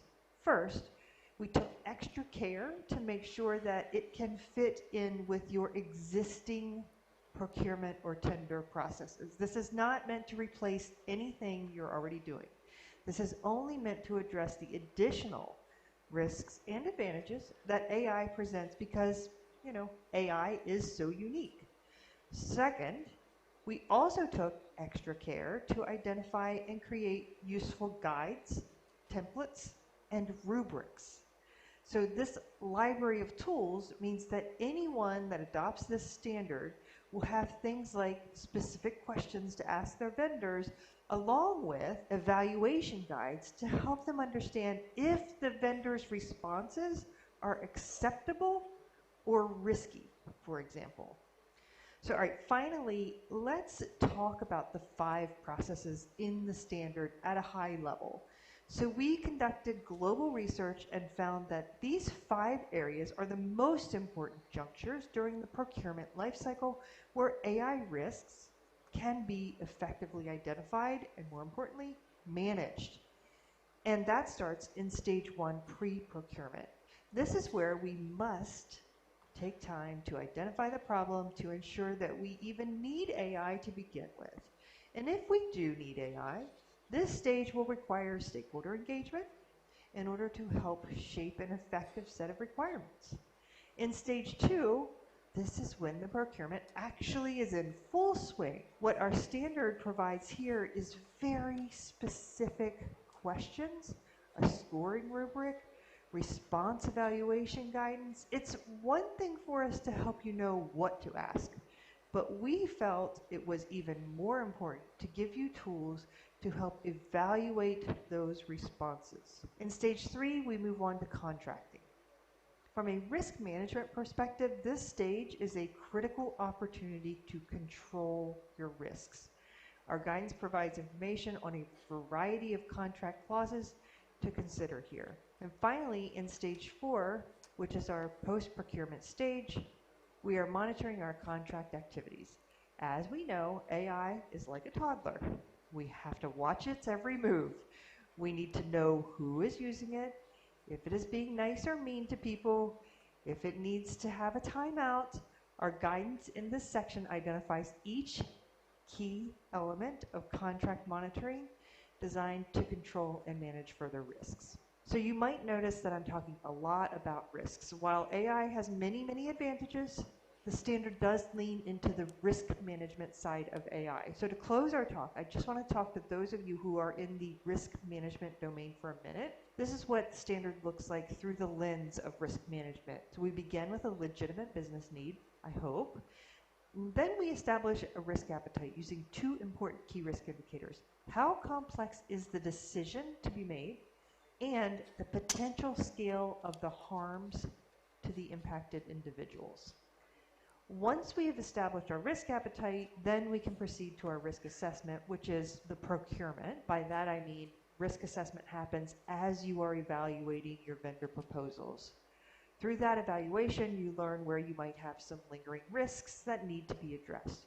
So the way you can control those risks is by using your contract, on your contract terms and conditions to be more specific, and your contract monitoring practices. And for good measure, you should have organizational policies about how you expect your staff to manage, use, and monitor your AI. At the end of the day, we would expect there to be a set of risk tolerance measures that help you know when your new AI system is performing beyond your risk tolerance, which may mean it needs adjusted before the consequences become more serious. So to conclude, P3119 sets out a pretty basic standard to help you manage AI for the public good, and we're glad to do it. Again, I'm Dr. Carrie Miller, and I'd like to thank Dr. Giselle Waters for her discussion.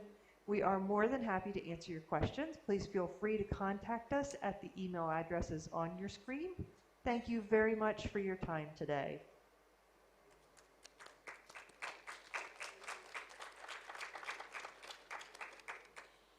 As was mentioned in the agenda, we'll be taking a break.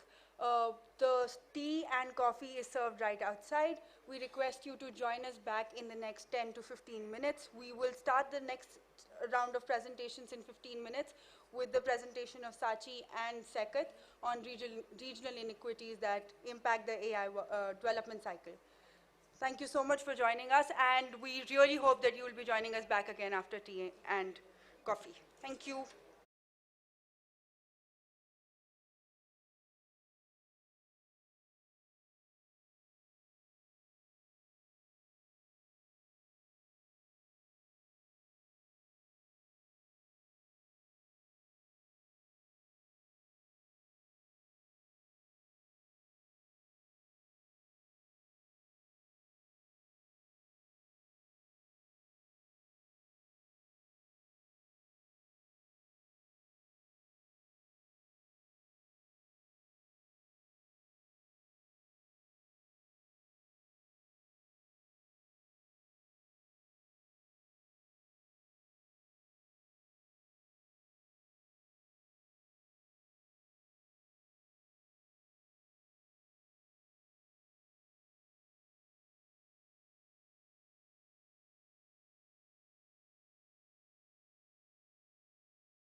So we'll be starting with the presentation of Mr. Sekat Datta, CEO DeepStrat, and Ms. Sachi Salanki, Deputy Chief of Operations DeepStrat.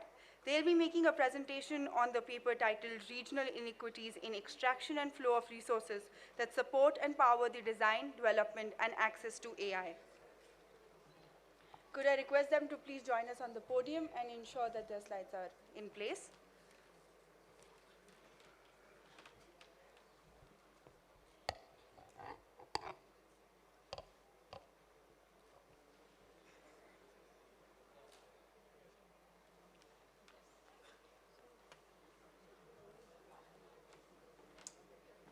Right. You may start. Thank you. Good afternoon, and thank you, and especially thanks to Antara for tremendous amount of work that she and her colleagues have done. I'm not used to an audience like this. Usually when I speak at conferences, there are mostly people from the military or spooks. So meeting professors and technologists of this caliber is extremely daunting for us. But our paper got selected, so that's how we landed up here. And thank you again, GPI and everybody at MIT for selecting our paper. What we looked at is the regional inequities in AI and extraction, development, etc., and how it's leading to a certain kind of, I should say, use the word imbalance in what is happening today. And if you look at it, there are historical reasons why that is there. I mean, when we were designing this PPT and you look at this map and suddenly you look at the global north, it just hits you that there is like a lot of parts in the global south were actually colonized by the global north, which is what brings us to today, what we are seeing. Secretary Krishnan mentioned earlier about how there was some opposition to industrial revolution at some point, and yet it changed the world. So today we are beginning to see a lot of worries. Professor Krishnan's paper has done a terrific amount of sort of insights into the kind of upstream and downstream impact that they are seeing. But coming back to the regional inequities, first we looked at what are the historical reasons, and there is a legacy, a colonial legacy. You have seen plundered economies. We've seen a lot of technology denial. As a result, we've also seen brain drain. When the IT revolution really hit India, it was mostly low-cost IT hubs, exploited labor, very minimal focus on advanced AI, and algorithm biases, as we will go further into the paper. Whereas in the global north, fueled by colonization, a lot of resources, you've seen a transfer of talent from the global south into the global north. You look at the power of AI investments that is happening today, the processing power, the big data. Again, you see a lot of imbalance. And there's an interesting study that came out after looking at data and published papers of 2 deep learning conferences in 2020, where they found that most of the papers were from the global north and barely anything from the global south, and none from Africa and South America. You have similar kind of, there's a Georgetown University study which again looks at how many, the big companies, big tech companies, how many AI labs they have set up. It turns out that 62% of the labs were outside the United States, but 68% of the people were employed in the United States. So what we are now seeing is actually that not only is the global south starting off from a disadvantaged position, they have to also overcome the hurdles of colonization, the algorithm bias, the history of technology denial, the brain drain, etc. Because even if you are producing the highest number of tech-enabled skilled workers, they're all migrating to the global north. So in a situation like this, we drew lessons from India and Kenya. One of our co-authors, she had to drop out in the middle, but she's done a lot of work, and you've read about what's been happening in Kenya and also what's been happening in other parts of Africa like Ghana, etc., which we looked at, and of course, India. And here you see there's a lot of issues about resource crunch. So if we have a look at the algorithmic biases, we see that most of the studies that are studying the impact of these biases in fairness in decision making are actually centered in the global north. And the impact of biases on global south has hardly been studied. And it's important that we do that because there are unique challenges that the region faces. A, in terms of its internet infrastructure, tech adoption. B, also the priority sectors for the region are very different from those of Global North. So we need data sets that are representative and that are important to build the relevant AI solutions for the region. For instance, in healthcare, a lot's been spoken about healthcare. But there's a disproportionate prevalence of certain diseases such as dengue, Ebola, etc. in the global south, for which AI solutions in the global north don't work or pose a very high risk of producing inaccurate results. So we need data sets that are representative of the region, which can produce the relevant AI solutions that can cater to the challenges of the region. And also, interestingly, what Professor Krishnan's work, which he presented earlier in the earlier session, you also see that, you have, as he mentioned, there are dangers in how the data is collected. There is a small group of people who are collecting the data, which creates certain kind of biases, and there are major impacts downstream. We are also now beginning to see, this is an interesting paper that we also read about, how, if you look at the survival of the fittest, every code, everybody is looking for better efficiency in the code. Like, for example, social media virality. So anything that is not giving you virality will lead to certain kind of changes in the code, etc. At some point, this will also have a major impact on AI. Now, when that happens, and we all already sort of struggling with the black box problem because we don't know how ultimately AI at which point is sentient to a certain level and taking certain decisions, so on and so forth. Between the two, it again has major impact for the global south. So coming back to traditional guardrails, which Secretary Krishnan mentioned in his opening address in the morning, traditional guardrails, how do you bring them? For example, if you were to other regimes, international regimes like the Nuclear Proliferation Treaty, or if you look at CTBT or the Wassenaar arrangement, a country like India has always wondered that, these technologies have come in, but where these treaties were being worked out, where was India or the global south? And in some ways, while GPA is trying to do a lot of things, you realize that India is probably one of the only country or one of the few countries in the first 15 founding members who created this.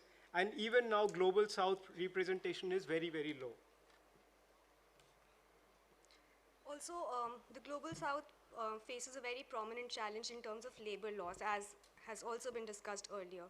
And there's a few key factors that are at play. A, if we have a look at the investments that are taking place in AI, most of them are centered in the global north, which also means naturally that is where the most hirings in AI are. Whereas on the other hand, the global south has a rich talent pool of skilled workers, especially from STEM fields, which it has not been able to retain. What this does is it leads to a few effects. A, it leads to migration of STEM workers from the global south to the global north, which creates the problem of brain drain for the south, but also it has a reverse phenomenon for the north, which is the advantage of brain gain, where they benefit from the innovation that these immigrants contribute to and the productivity rise that they contribute to. So if you have a look, India actually has the highest AI skill penetration in the world, and all of this workforce is actually going to migrate to the global north in absence of employment opportunities with the south. So that's a huge problem that we face with the global south. The other problem is also of outsourcing of STEM workers. so, yeah, also the labor that is being the work that is being outsourced to the labor in the global south is a work that is, so we can just skip that slide. So what we have also seen is, like, even though India has done tremendous amount of work, as far as the AI readiness index is concerned, a year ago they were at 32, today they are at 40. So why this is happening, the perpetuity of this imbalance continues to continue. And if you look at it, that also reflects what are the kind of areas, priority areas for countries like India, Kenya in the global south as examples, and say the United States or UK, where you see investments, like for example, the investments in AI in the US are, outweigh completely the next 7 or 8 countries in terms of investments.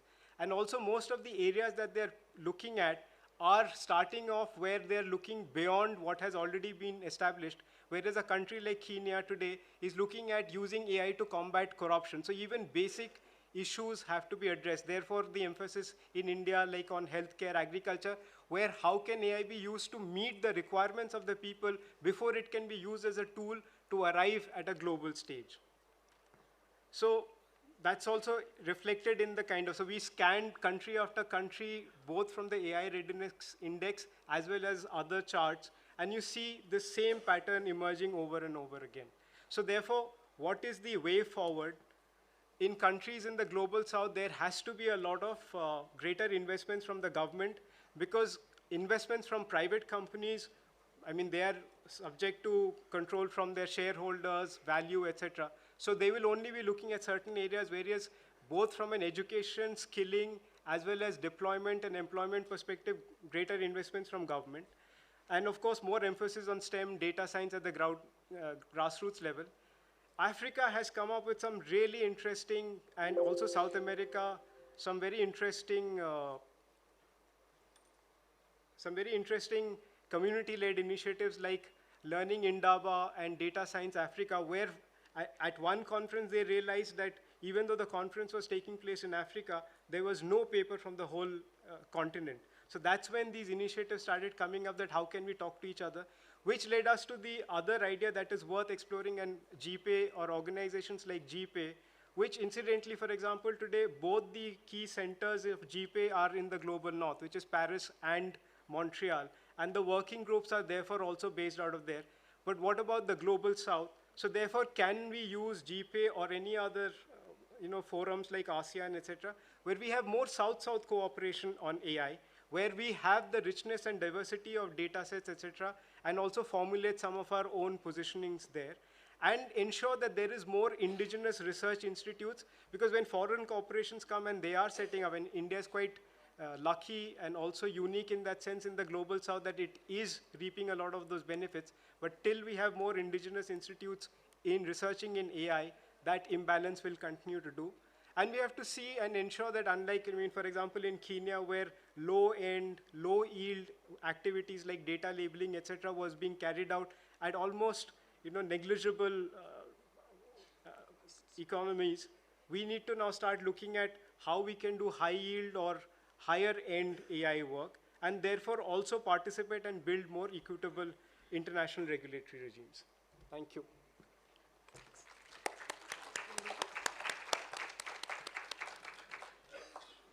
Thank you, Saikat, for exploring the reasons of the inequitable distributions of resources globally and the issues with the representation of global south countries in the discourse around AI innovation ecosystem, and also highlighting the way forward with a focus on south-south cooperation. Next, we have the presentation by Ms. Lisa Ferriol and Ms. Anthea. I request them to join us on the podium on my left. Their presentation is titled Actionable Ethics from Philosophical Principles to Operational Initiatives for Responsible AI Projects in Public Sector in the French Context.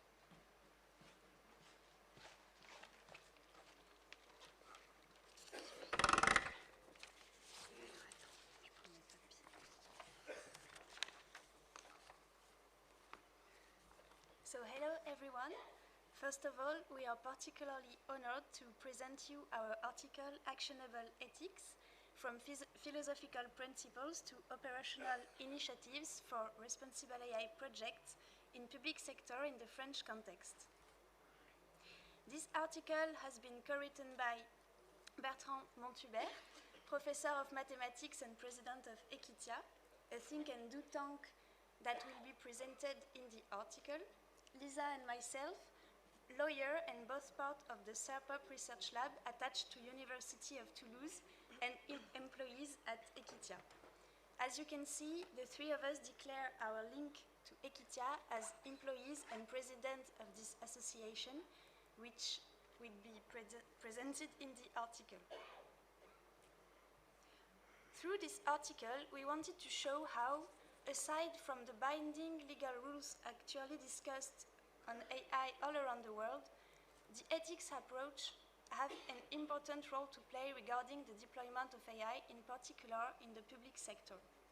Indeed, questioning the ethics of each AI project on a case-by-case basis appears complementary with the actual and future legal framework because it reinforces the guarantee of acceptable projects for all the stakeholders and in particular the citizens. In France, the highest administrative court has recently published a study to guide the sense of the national strategy on AI in the public sector and put ethics methodology at the center. 7 ethical principles are defined, the ones that appear on the slides, as well as a practical methodology to guide the use of AI for the implementation of public policies. But, in spite of this position, the reality is more complex.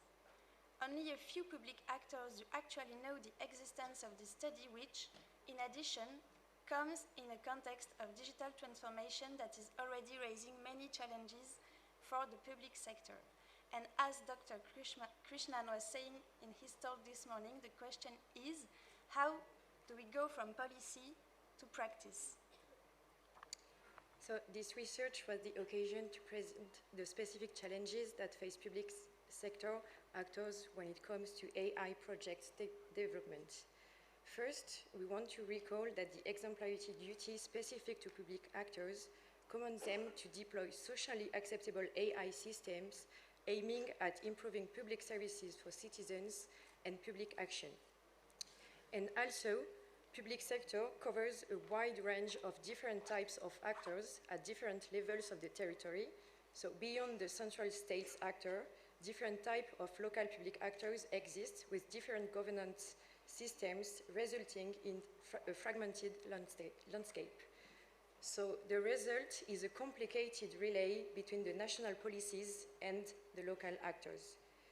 Indeed, it is shown today that public actors at local level lack competencies and awareness on the subject of AI, and even more when we talk about the subject of ethics of AI.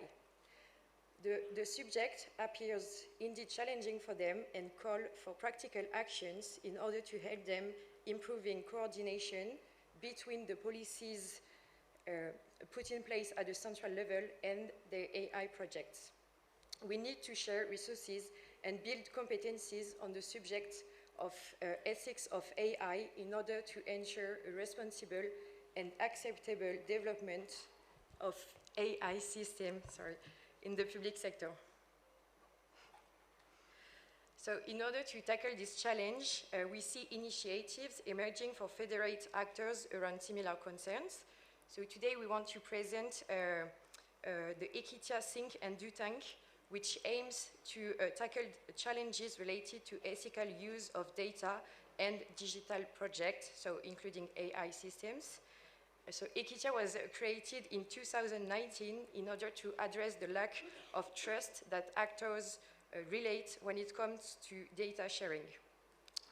Around an ethical charter of data usage, it federates today more than 60 members from all sectors of activity, so academia, companies, local authorities, and national public organizations, and develop with them and for them practical tools aiming at deploying ethical AI projects.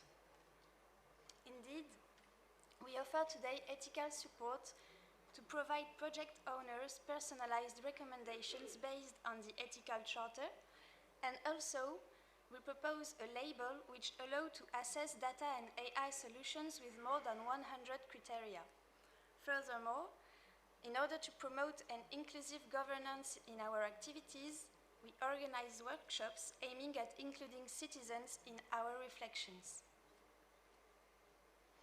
And just to give a more precise idea of the criteria covered by Equitia's label, we put on this slide the various thematics covered by the ethical principles of our charter. Finally, to illustrate how the tools developed by Equitia can be useful regarding responsible AI in the public sector, the article presents 2 AI projects which have received ethical support by design. One project aiming to provide health decision makers a decision support tool consisting in a regional map predicting areas at risk of resurgence of the COVID-19 epidemic, and for another project in the employment and training sector, aiming to provide training tailored to job opportunities and personalized career guidance. We also wanted to show how our label contributes to responsible AI development in the public sector by presenting the fact that to date, on 5 solutions that has been labelized, 2 has been developed by public actors in-house and 2 by private actors to be useful to public actors. So in conclusion, what we wanted to show in this article is that in order to allow public actors to implement national policies in the deployment of AI systems, it looks essential to provide them with practical tools. Adopting an ethical approach in this tool enables projects to be structured right from the design stage while inviting the various stakeholders to think and work together. In order to address the central challenge related to lack of trust between diverse stakeholders, third parties such as Equitia, so acting as an independent organization, appear fundamental today for deploying socially acceptable AI projects. And the almost 70 members we now have in the Equitia ecosystem bear witness to the interest and needs in the subject.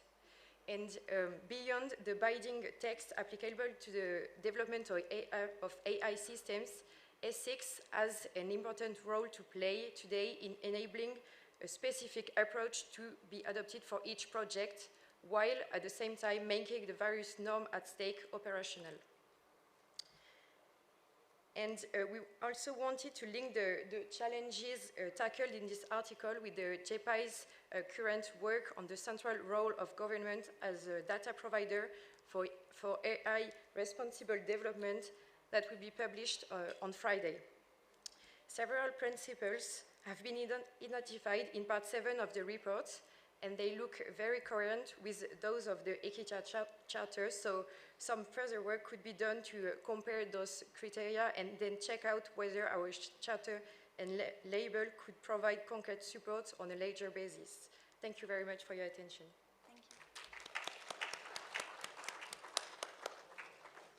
Thank you, Lisa and Anzia, for highlighting the challenges related to implementing ethics in the public sector and the projects pursued by Equitia to address these challenges. May I now invite Ms. Auril to deliver the presentation of her paper titled Supporting AI at Scale in the APEC Region Through International Standards.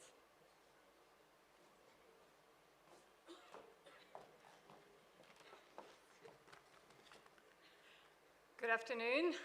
It's an absolute pleasure to be here. I just wanted to thank the organizers and the distinguished guests for inviting me to be here and present to you on a topic that's very close to my heart. So today you're going to get an overview, may I say, a snapshot within 10 minutes on how effectively international standards can be leveraged by the APEC economies to support and scale AI responsibly. So the papers that we present here, I just wanted to say the authors are Standard Australia, and I've supported this paper, and we had co-sponsors also from the APEC economy, including Chinese Taipei, Canada, Japan, Singapore, Thailand, and the United States. This work's also been supported by an APEC-wide project survey and significant contribution from the APEC country. So first, I'd like to acknowledge all the collaboration across the APEC country and thank them for their contribution to this paper. So let's get started with that. Obviously, you've heard it today, right? You can't ignore it. AI is everywhere, and it is driving significant innovation and efficiency across the globe. So there's a transformative opportunity also for the APEC country as recognized by the APEC Advisory Business Council. However, there's always a however, success is not guaranteed. The APEC Advisory Business Council also reported that APEC economies are not optimally prepared to take advantage of AI. Standard Australia wanted to get a bit more granular, understand what was behind this challenge. So Standard Australia led a survey of across 14 economies with more than 70 response, and that is a result of this survey. You'll note it's covering quite a range of challenges, from the lack of access to guidance and standards, the lack of trust, skilled personnel, ethical, privacy and security concern as a top 4. So, how international standards can help? Well, let me give you a short overview. For those who don't know, can I see a raise of hand in the room? Anyone familiar with AI standards, international standards? A few, okay. So, international standard on AI, the ISO standards, are one of the largest international initiative on AI. We have 62 countries involved in the development of the standards. We have 20 that are published, 35 to come. There's more than 150 experts from all around the world working very hard on developing all those remaining 35 standards. But if I have to leave you with one word today, one standards to remember, it's called AI Management System Standards. Why? Because this is a standard that sets the requirement to operate an AI system, and that will be certified against in the same vein as you have for privacy and security standards 27.1 or quality standards that all the companies use today. So, as I say, one word to remember and one number, 42001, AI Management System Standards, which is the certification that will allow the certification of AI system. So what standards are doing is not just a technical piece, it's actually giving you an AI assurance frameworks, because it gives you standards on how to manage the data, the model, but also what to do at the organization level from a risk management and an organizational perspective. We've seen that we have the EU regulators that actually map the standards. They understand the importance of the work that's done and how it allows interoperability. So this is a map that was done back in 2020, effectively mapping the AI Act to the existing standards. And currently there's an agreement between ISO and Sense and Elec, which is developing the standards for the EU under the EU AI Act, where we have to collaborate on specific standards. So now what I want to do is actually give you an example. You'll see a key challenge for APEC economy was effectively lack of trust in AI system. So how can standards help? How can we fix this challenge? So I'll give you a bit of a very high level snapshot on effectively what's the issue and what standards can do. So why is it so hard to manage AI system? Well, the main piece, as you've seen from the many regulation that comes in place, is the risk. AI systems are dynamic systems, so you need dynamic risk management. So this is how effectively AI standards can help to do dynamic risk management to manage the risk and ensure appropriate oversight of AI system. One, you need to know what to do with your data. So what's the governance that goes around of the data? How do you maintain the data quality? So we have a series of standards called 5259 that actually provide all those details. So how do you maintain the data quality through the life cycle of an AI system? This is the answer the standards provide.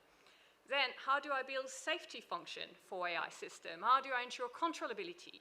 How do I ensure that the models within an AI system are robust? So this is, again, the work that's done by the standards. And last but not least, obviously from a risk perspective, we've published a guidance on risk management, about governance of AI system, and the one to watch you'll see in not every, but most regulatory initiative, there's a reference to an AI impact assessment. We've talked about in the previous presentation about impact on individuals. Guess what? We are working on an AI impact assessment, and all those countries and experts are working together on identifying what it means to do an impact assessment for AI system.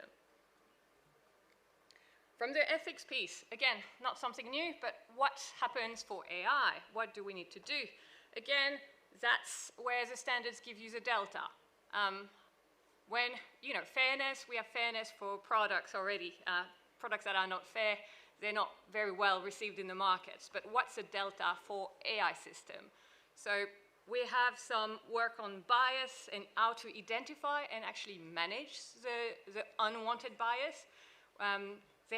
Different cultures have different bias, so the standards are obviously cognizant of that as we work with 56 countries. And we help each economies effectively understanding and identifying the unwanted bias for their respective country. How do you ensure that the AI system are trustworthy? Transparency. We see transparency is also a key regulatory pillars, so that's the work we're leading. And again, we're also providing an overview of ethical and societal concern. So that's how the standards can practically help operationalizing those principles. And if you look, that's the second part of the survey, that explain effectively, we surveyed those many countries around the APEC region, and they also, it showed effectively how effectively standards can support the APEC economy in scaling AI responsibly. Obviously, the first one, you say the top one is about compliance, supporting R&D innovation, promoting safety in the design and deployment of AI systems. So those are the three key pieces. So if I have to conclude, what's important is when leveraging, but also participating and shaping AI international standards, APEC economies can gain a competitive advantage in AI. You've heard from my previous presenter about the challenge about the global south. We have a representative country in the standard from Africa and from APEC economies too. So really encouraging to see that effectively we need a diversity of voice at standards. And the reason for participation, the benefit of the participation of APEC economy is one, it's interoperability. This is not about harmonization, it's about promoting interoperability of values, enabling that we have requirements that are effectively interoperable across jurisdiction. No one ever said we should have one legislation, one approach to AI system. Standards are absolutely key, and that's been their role from the beginning of age to ensure that effectively you have a process, do the same as the previous presenter, you have a process that effectively enable different values, different perspectives, and to operate across those different values and different perspectives. They establish a common building blocks, and they enable the scaling of quality AI system. So really, from the surveys that we led in this paper, the contribution we have from the APEC country, we really encourage we would like to encourage the APEC economies to really engage and help shape those AI standards. But equally, we'd like to obviously have policymakers and industry consider how standards adoption can help them develop standard-informed AI policy that effectively enables them to develop AI system wherever they are locally, but also internationally. On that, I just wanted to say thank you for the opportunity to present.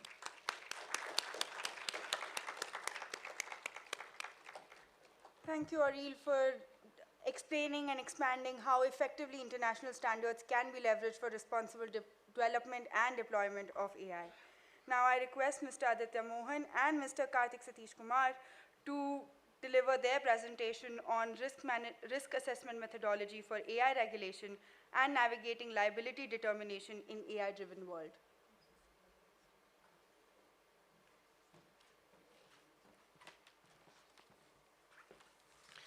Good morning. Myself Aditya and my co-author Karthik, we will present on risk assessment quantification and its implications. The presentation will have three parts. So first we'll set the scene on why risk quantification is needed. Then we will see where we can get inspirations from. And in the third part, we'll discuss how to actually assess risk, quantify it, and how to use it. So the state of AI is that it's extremely transformational. There is something called magnetoencephalography, which is training a model based on how human thoughts are shaped into pictures. So it allows the model to predict what you are thinking. So you can understand how invasive AI technology can become, that it can start reading your thoughts. It is so pervasive, it is so transformational, as the keynote speaker noted today, that it will be almost a criminal offense not to use its scale of efficiency for public good. And therefore, we must do something to understand what is the AI risk and how to control it. We have also seen examples of misinformation through chatbots, and you are all aware of what ChatGPT does. There is miscarriage of justice. We saw example of the Dutch social welfare system, which stopped social welfare payments based on what the model recommended. So we think that there is definitely enough examples already existing in public services where AI has done something unethical or harmful for citizens. So how do we manage the risk? First, we have to measure it. And if we can't measure something, we cannot manage it. So we have to measure it, build some metrics on those measurements, and then agree on some consensus so that we can manage the risk across borders. As you can understand from the example of nuclear technology or from the effort that is going on controlling carbon emissions, unless there is a common language to measure things, we will not be able to control the risk across borders. Just restricting it in one jurisdiction will not help. But how do we draw inspiration for doing this? So as Honorable Prime Minister of India says, this is one world, it needs one solution. So we need to have a consensus solution for which the inspiration needs to come from some industry which have preceded AI. So I'll hand over to my co-author now. Yeah, thank you, Aditya. I think we've all understood the risks associated with AI. And as Aditya just articulated, we have an industry today which also went through similar challenges in its nascent adoption, and that's the IT industry and the cybersecurity industry. Back in 1980s, 1990s, when the IT adoption was increasing, there were similar concerns about how do we then protect the privacy of individuals, how do we protect data, how do we protect and analyze risks associated with a transaction, be it in the healthcare domain or be it in the financial services domain, and so on and so forth.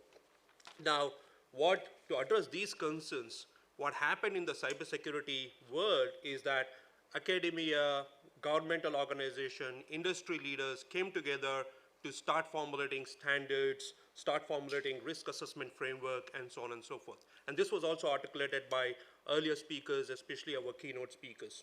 Now, that standards helped in adoption of the IT digitizations across the globe, leading to significant amount of benefits from the impact on GDP in economies like India and Global South, and so on and so forth. And it is basically helped us unleash the power of IT. So similar to that, we can look at a framework for the AI world. And one of the things that we looked at, what is a good model for us to look in defining that, a risk model framework for AI would be to look at two examples of NIST risk management framework within the cybersecurity world, which provides a comprehensive way for assessing risks associated with an enterprise organization across multiple domains of security, be it from a privacy point of view, data security standards point of view, use of physical security controls point of view, and so on and so forth. The NIST framework is an industry-wide adopted framework that helps in assessing a risk associated with a cybersecurity adoption within an enterprise or a government or any agency for that particular matter. Now, underpinning that NIST framework is a risk quantification framework. So NIST risk management framework helps you to assess your risks associated across various domains, and the cybersecurity capability maturity model, which is the C2M2 framework, helps in quantifying that particular risks.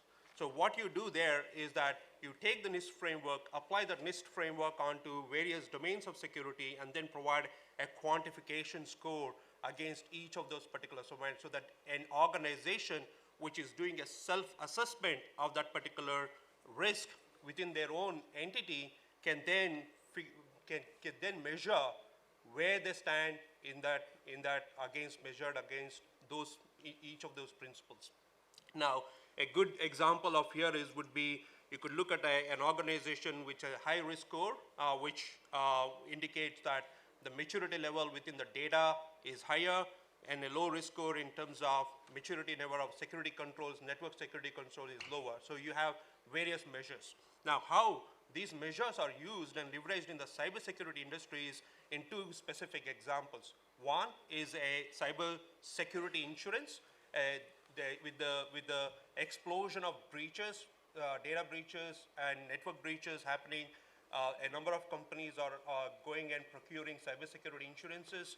So for example, in Australia, Essential 8, which is known as a risk management framework, which is a variation of NIST, all companies comply to that particular framework, and we have a maturity score assessed for those by the cybersecurity insurance. So higher the risk score, which means that lower the risk associated with that. So then it affects the cybersecurity premiums that an organization needs to pay. Yeah, that's basically a good example of how these risk scores are being used, and we will have a similar thought in terms of how the same risk score can be used in AI world. So we looked at lots of different research papers which drawed some framework. They help to identify the dimensions of AI, the different characteristics of AI system. And we narrowed down on OECD system because one, it is people-centric, as you can see in the illustration itself. The other reason is that in the paper itself, it says that the classification system used by OECD can be furthered for risk assessment, and the fact that it is very simple. A regulator who is non-technical in nature can use these dimensions to understand how AI risk is prevalent over several aspects. So we applied the 5 dimensions: the people, economic context, data, model, and task, to 2 examples of a similar technology. So facial recognition and access control for a building, and facial recognition in law enforcement. And you can see that when we score based on those dimension criteria, that the area under the curve is slightly different. And you can see that little spike on the people side, because in law enforcement, AI risk of misjudging a person or a miscarriage of justice is higher. As Karthik showed you the cybersecurity example, the scores can be categorized into high, low, medium risk. I have illustrated that by color, and you can see that the difference in the people dimension is significant. How do you put all of that into practice? So this is an illustration of how a new business should approach an AI authority. The risk should get measured, quantified. If it is below the threshold, the company or business registration organization can publicly publish this risk score so that all insurance regulators, data protection authorities, and ordinary citizens can look at the risk score and understand how to insure this company, how to evaluate this company, and how to report if something goes wrong. And there has to be a continuous learning process between the monitoring authority and the AI authority which assesses the risk. We request you to go through the details in the actual paper, and I hope that a lot of member countries who are present here will support and agree on a consensus for this risk framework. Thank you.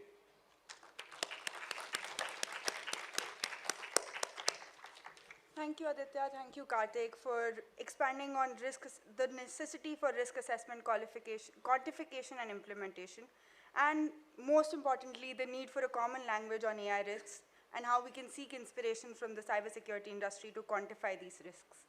Next, we are inviting Ms. Niharika to join us on the stage to deliver her presentation on reinforcing public trust through meaningful transparency, policy recommendations for public algorithm registers.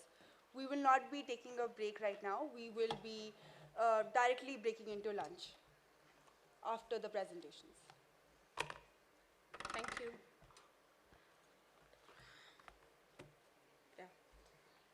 Good afternoon, everyone. So today my paper is basically a policy brief for policymakers, and it has actual problems identified in one of the transparency mechanism and some recommendations for that.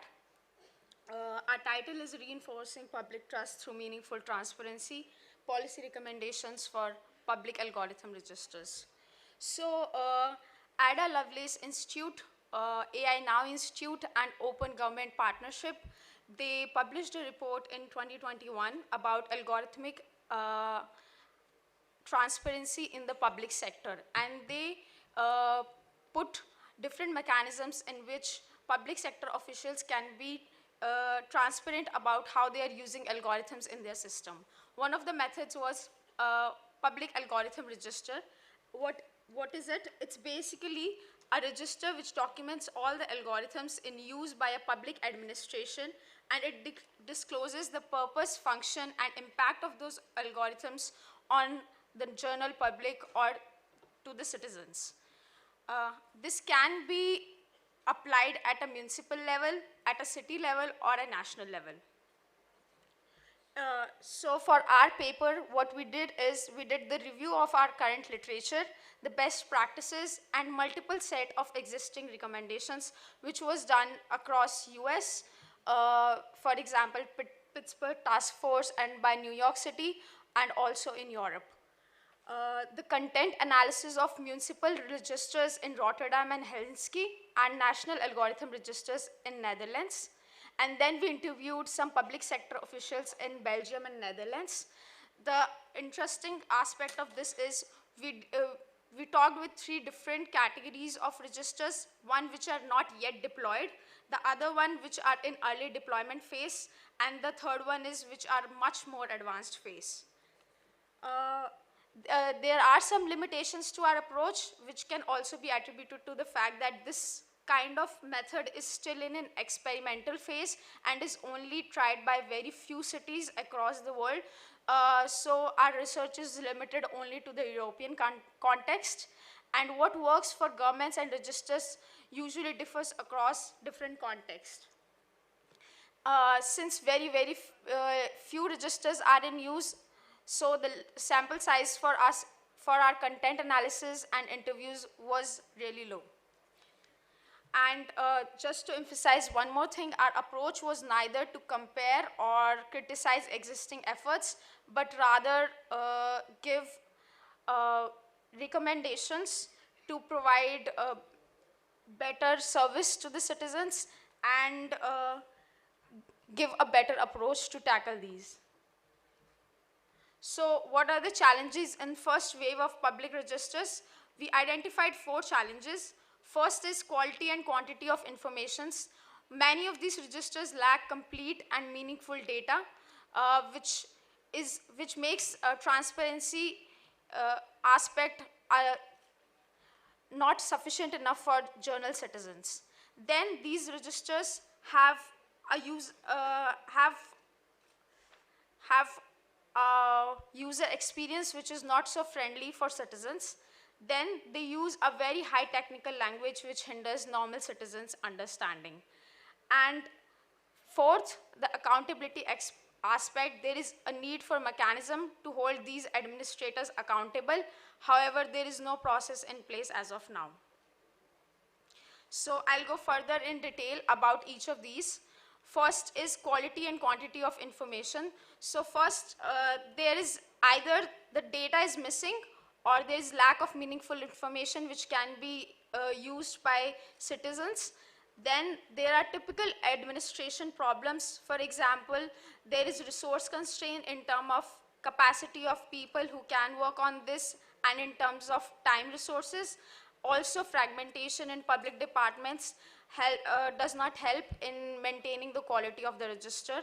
Then the third aspect is lack of data literacy and digital expertise among public servants, which reduces the quality of information displayed in these registers. Fourth is, since most of this work is outsourced and the public officials are relied on third-party agency and external consultants, they don't provide systematic documentation for these registers, which reduces the quality of information provided. So our recommendations were to cultivate a transparency mechanism where they have internal policies to make sure that officials have to fill the registers meaningfully and comprehensively. And then the second aspect is training public servants on data and AI literacy. As many of our speakers talked about the Dutch scandal today, the public sector officials need to know what algorithms can do to normal citizens, and that they should be trained about this. Then our third recommendation was to have a strategic approach to consultants. So instead of just outsourcing everything to them, we suggest that a public servant shadow these consultants and then transmit the information gained from them to other players, to other officials in the department, and improve their knowledge about these registers. Fourth is assessing if there is a risk for giving too much information in these registers, then that should be specified, and why that can't be made public. It should be balanced, and it should be informed in public as well to increase transparency.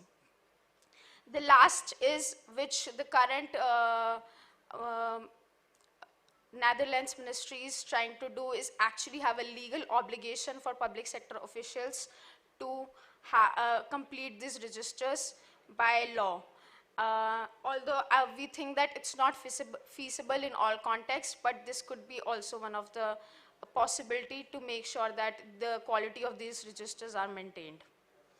Then on citizens experience part, we realized that most of the websites which are constructed are maintained from administrators' aspect, how they want the information to be seen, and hence it is not useful for normal citizens. And they also are not prepared, keeping in mind the view of citizens' lived experiences. For example, in the Dutch algorithm, when a citizen put a normal term for tax authorities, there were no hits, but if they put a sophisticated word, there were hits. So we realized that if a normal citizen can't put a word which is a common term, then there is no use for it, and that should be taken into consideration. Third is each agency see the algorithm separately, which leads to a fragmented view.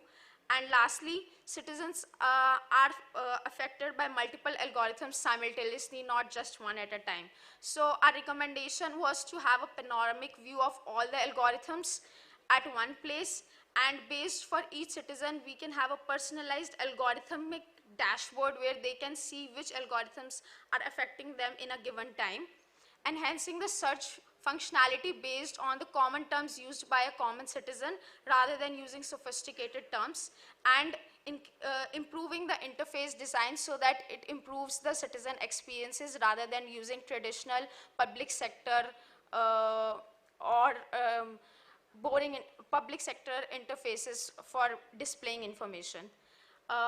Accessibility for non-experts, as already mentioned, they use highly technical language, and it becomes difficult for citizens to realize how a specific algorithm is actually affecting them. In some cases, there are also languages barriers, so they have to resort to using automated Google translation, which is not a good solution. And the last point was that some of the title entries are made are so technical, which is basically used internally with the same term in public offices but are not known to common citizens. So we recommended that there is a need for striking a balance for register entries, and they should not be highly complicated but rather should use normal terms. Second, they should emphasize what real consequence a particular algorithm can have on their life, so that should be clarified. The third recommendation is using videos for informing the public. This was used by French government in one of the local municipal registers, where they created small videos to tell them what an algorithm is, how it is working, and how it can impact them. And the last one is testing register accessibility. So taking a diverse representative pool of citizens and testing how it is working with them, and then taking feedback from that and updating it. I'll just quickly run through this. In terms of accountability, we realized that there were very less means to actually do something when you don't know if you are facing an issue with a particular algorithm, and there are hardly any avenues. So we recommended that clear responsibility should be set, and it should be defined who is responsible, so that citizens can reach out to the particular entity for readdressing the impact of the particular algorithm. Then whatever has been experienced in the previous citizen redressal process, those reports should be made public so that citizens are also aware about that. And lastly, having open and inclusive algorithm register building, so basically engaging the public, having a conversation with them, which the Dutch government did. They did a target group analysis where they asked for feedback from them and incorporated whatever the citizens informed back into the system. And I'll just conclude with this.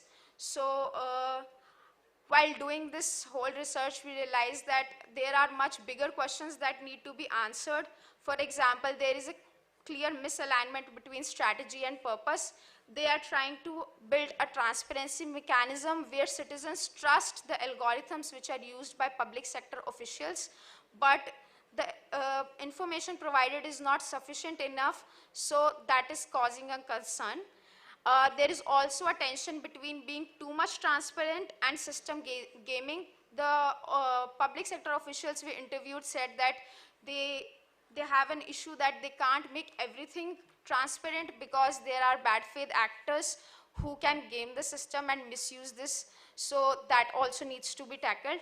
Then choosing between a mediated and direct system, trying to define the audience, whether they are targeting the experts who will disseminate this information to normal public, or are they directly approaching citizens. So it needs to be more comprehensible for them. Then need for feedback path loops, and lastly, understanding that algorithm registers is just part of a bigger strategy, and there is a need for building digital literacy both in the public sector and in general citizens' experience. That's all. Thank you so much.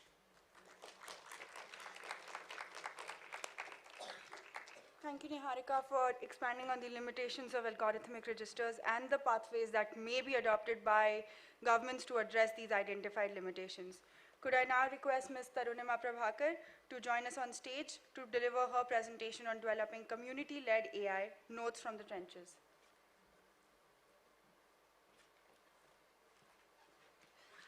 Hello, everyone. Thank you so much for the opportunity to GPI and the Research Symposium to give us the opportunity to present. I'm Tarunima. I'm the research lead at Tattle. We're a civic tech organization that works on citizen-led responses to inaccurate and harmful content online. I'm presenting this paper on behalf of my co-authors, Cheshta and Arnav, who are at Western Norway Research Institute and University of Copenhagen, respectively. This is a reflection of a nearly year-long process of developing an ML system to detect gendered abuse alongside people who are actually at the receiving end of abuse. And we conclude the paper by describing sort of takeaways or generalizations for generally AI systems that aim to get larger public participation. Just as some background, as AI systems have become more closely intertwined with public lives, there has been a call by both the private sector as well as the public sector to include the people who are going to be affected by the decisions of these systems, both in literally all stages, or as policy prescriptions have said, in all stages of development of the AI model. Just as an example, the Microsoft's responsible AI standards, they call for working with the affected groups that might be subject to stereotyping, demeaning, and erasing outputs. The expert group reports by the India AI Committee emphasize on open source architecture and data sets to promote transparency, interoperability, and community participation. The idea is that by involving people in all stages of the AI development system, especially in the data set creation, we lead to, or we get fairer and more inclusive AI systems. The prescription is well taken. The question is, what does this prescription mean in practice? That is what our paper is trying to describe. So we, in 2021, worked on a project called URI, which was trying to build systems to detect gendered abuse in 3 Indian languages, Hindi, Tamil, and Indian English. The motivation for this project came from 2 factors. One, that a lot of basic data sets that enable any sort of toxicity detection or systemic risk detection of machine learning systems, those basic resources are lacking in Indian languages. And second, that the amount of gendered abuse that demographics in India receive is disproportionately higher than some of the Western counterparts. So one of the features, I mean, it's a broader project, there are a lot of features that are not around machine learning, but one of the features that we developed through this project was detection and redaction of abusive content, specifically gendered abuse. And we wanted to start with the experience of those who are at the receiving end of abuse. In our case, this was activists and researchers, many of whom have responded or encountered online gendered abuse. And we started in 2021 with focus group discussions and interviews with over 30, somewhere between 30 to 50 researchers and activists across these 3 languages to understand their pain points and needs. A lot of the problems that they suggested or they surfaced did not need an AI solution. A document listing all the needs we heard at the time can be found on the website. It was specifically the feature on detection and redaction of abusive content that required machine learning. Now, just to give a sense of what that entire life cycle of an AI developer or machine learning system is, it is first, as I mentioned, the identification of needs or problem formulation. Then we have the data collection. Then there is this very tricky bit about how do you even define what abuse is. You then select annotators who will annotate the data. You annotate they annotate the data, and then we train the model. This is just, talking about the pre-deployment stage. There is a lot that can be done in terms of community participation post-deployment. That is not the focus of our paper.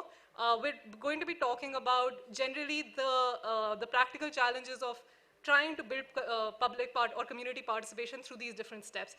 There's a bigger paper that describes the creation of this data set, where you can sort of also go through the technical details of data collection, how we sampled, etc. So since we're using the word community, I think let me just define what that is for us. As I mentioned, it is people who are at the receiving end of abuse. But we also within this group of people, there was a significant level of heterogeneity. We had people who were, for example, not based, they might be speaking a language, but they might be diasporic community, so there was regional variation. There was different socioeconomic backgrounds, different religious caste backgrounds. And at the very first step of defining gendered abuse, for example, there was significant disagreement even internally within the team. So this box on the left side, which I'm saying are people with the experience of online gender-based violence, that's our external community. But then within the team, there were qualitative researchers, one who spoke, one for each language, so someone who spoke Tamil, someone who spoke Hindi, and someone for English. There's the data science team, there's a project management person or the team, and then there are other, this is a simplified diagram, but I'm not going to get into some of the other team members since it's not relevant to this paper. Just one thing that's important to highlight is that, when you're designing a system, or you're trying to understand how a technical system can meet the needs of an external community, it's actually a process of negotiation. For example, the qualitative researchers who are engaging with the activists, right, they might hear a need around, I hear or I get a post of, say, good morning every day on my social media. That's the language that the external community is going to express their needs in. The data science team, on the other hand, speaks the language of AUC, F1 scores, etc. And there needs to be this bridging of gap between these two sort of disciplines or these two communities that speak very different languages. For us, one of the things that stood out was that you have to consistently translate, that there is this arc of translation that goes from the technical data science team to the external community that expresses its need in a very different way.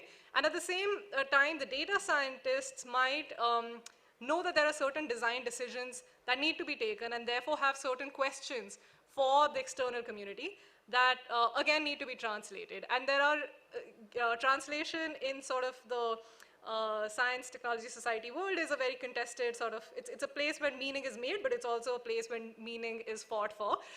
So just, yeah, I'll sort of leave it at that and come back to it later. So one of the things that when we started with our annotation work is that we actually asked, we had these two questions in our annotation guidelines. So we went to the external community and asked them these two questions. One, is this post gendered abuse? And then second, is this post explicit or aggressive? What we repeatedly heard from the external researchers and activists was that gendered abuse is highly contextual and that the rubric that we had provided was limiting. But the reality is that any ML model simplifies context and it relies on categorical or often binary variables. And this knowledge might be something that data scientists take for granted, but it is not information that we should assume that the community knows by default. So we have to explain the limitations of what machine learning can and cannot do, but also we have to take their feedback and then we expanded the rubric the best we could while also being mindful of the labor that goes into into this work, and we came up with these three posts of is it gendered abuse, is when it's directed at a person of marginalized gender, when it is not directed at a person of marginalized gender, and whether the post is explicit or aggressive.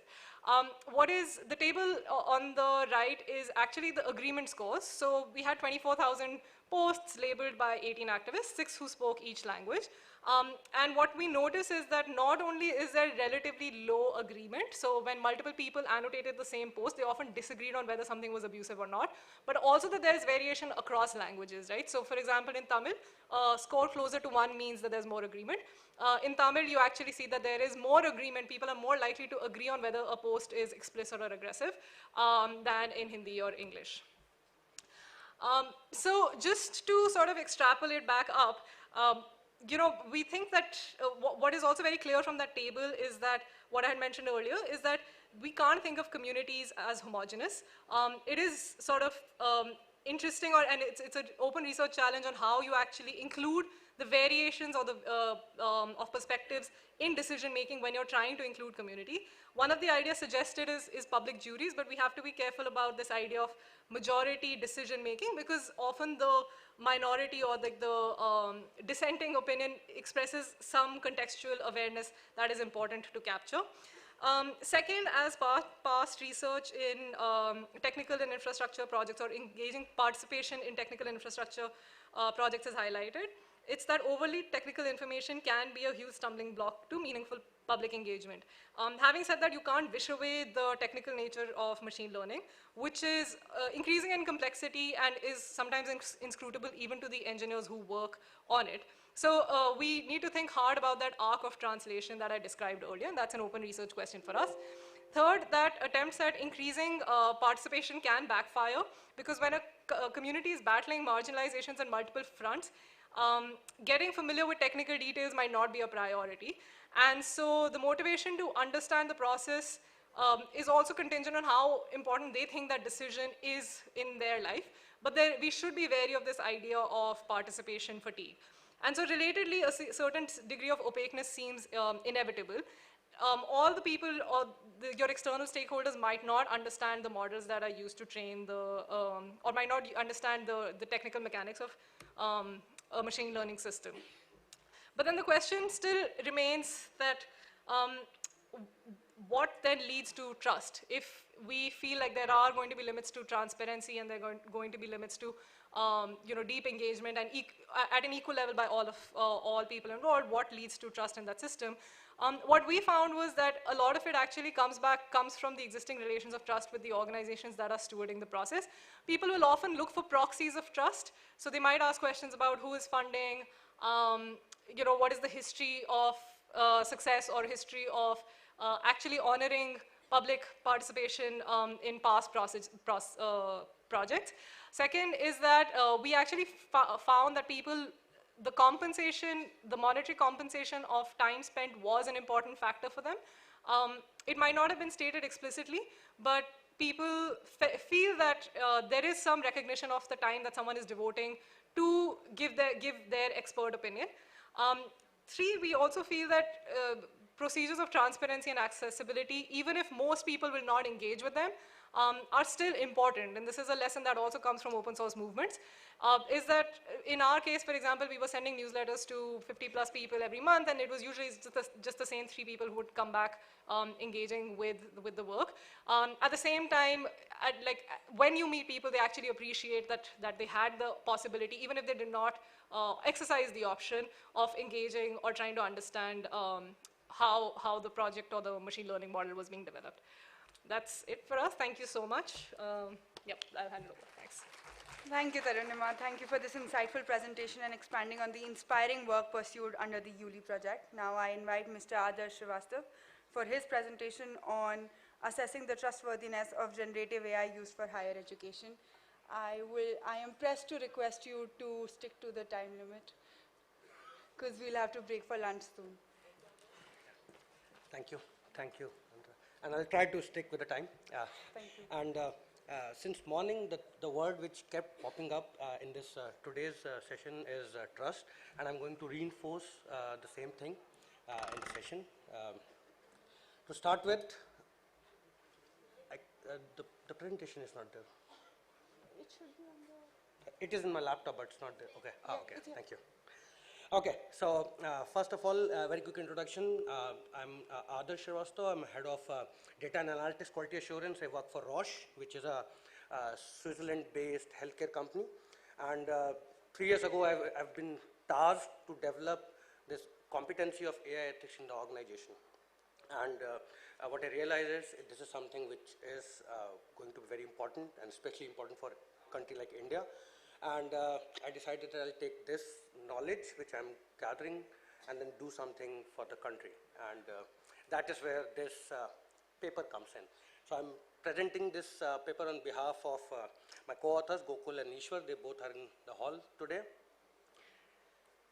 This is the team. I'll very quickly go through the team and you'll come to know why I'm presenting the team in the start. This is one thing which I really want to tell about from this slide is apart from me, Gokul and Ishwar, who are the co-authors of the paper, Divya is coming from a legal background. She is she's a practitioner lawyer in Supreme Court, and Dr. Vinayak is from the teaching background, Roberto Zicari, and then Roberto Zicari is a professor who is based out of South Korea, and then we are using his framework. Okay, so very quickly, summary of the use case. We are trying to assess the trustworthiness of a generative AI-based application which is being used in a Indian university, D.Y. Patil College of Engineering. It is based out of Pune. And what we are trying to do is to take this as a use case and then map it with the trustworthy assessment framework, which in this case we are using Z-inspection as. Very quickly, the key area of this solution, the use case is that this college is using this generative AI-based application solution to map the course outcome with the overarching program outcome. So be it a bachelor course, be it a master course, they are using this solution and then taking help of these LLM solution to map the course outcome with the overall end program outcomes. And they're also using this AI application to generate tailored teaching materials and methods.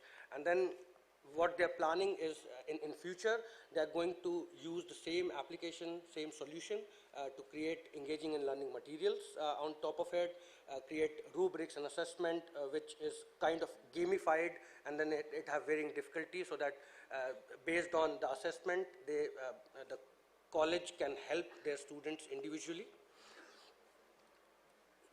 And this, so we talked about the use case.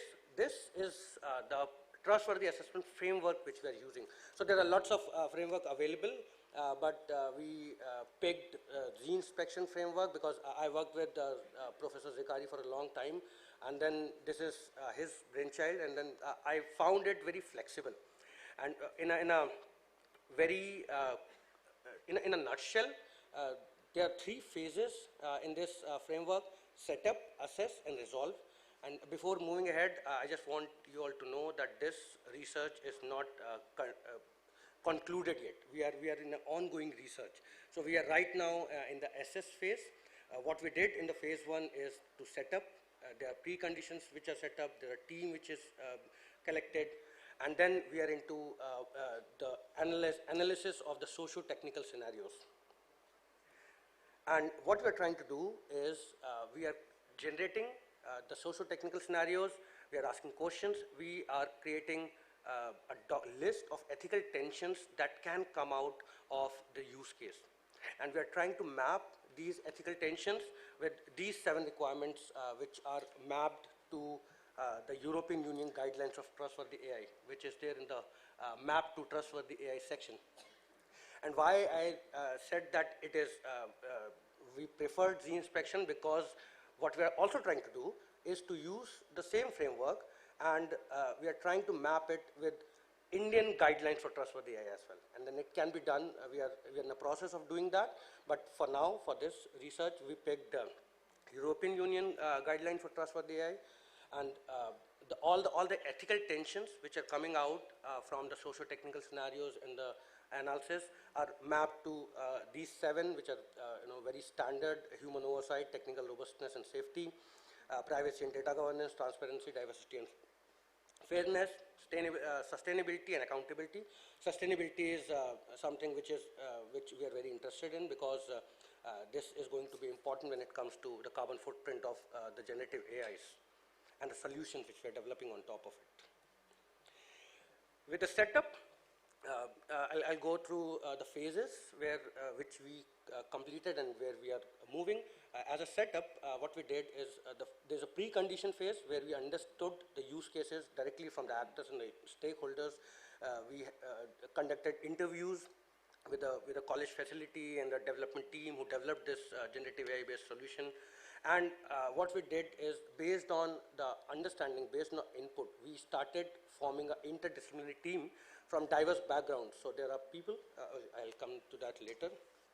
Apart from that, we also created a entry criteria and entry criteria. Where are the boundaries? What are the things which we are not going to look at? What are the things which are actually important for us to successfully conduct this research. And then in the end, we set up a cadence where we met regularly, the team met regularly, and then we started formalizing the socio-technical scenarios which are being used in this AI systems. And to further simplify the process, we created a working group because bringing such a diverse team and then asking them to start formulating their socio-technical scenarios, we created a work groups where we bifurcated everybody into a specific group where the technical people are in a technical working group, and the people who are expert in ethics goes into ethics. And then there's because this use case is education based, we have ethics from education perspective as well. Teaching staff, who is the actual user of this system, legal law, because we wanted to have that perspective also, whether it is something which should be used. And then at the end, we also created a working group for the student representative, because this solution is ultimately impacting them. What we are doing as of now is analyzing the socio-technical scenarios from different viewpoints. This interdisciplinary team, they meet regularly, they have their own questions, they have concerns, and then they are getting resolved by the stakeholders. And based on the resolution which they have, we are creating ethical tensions.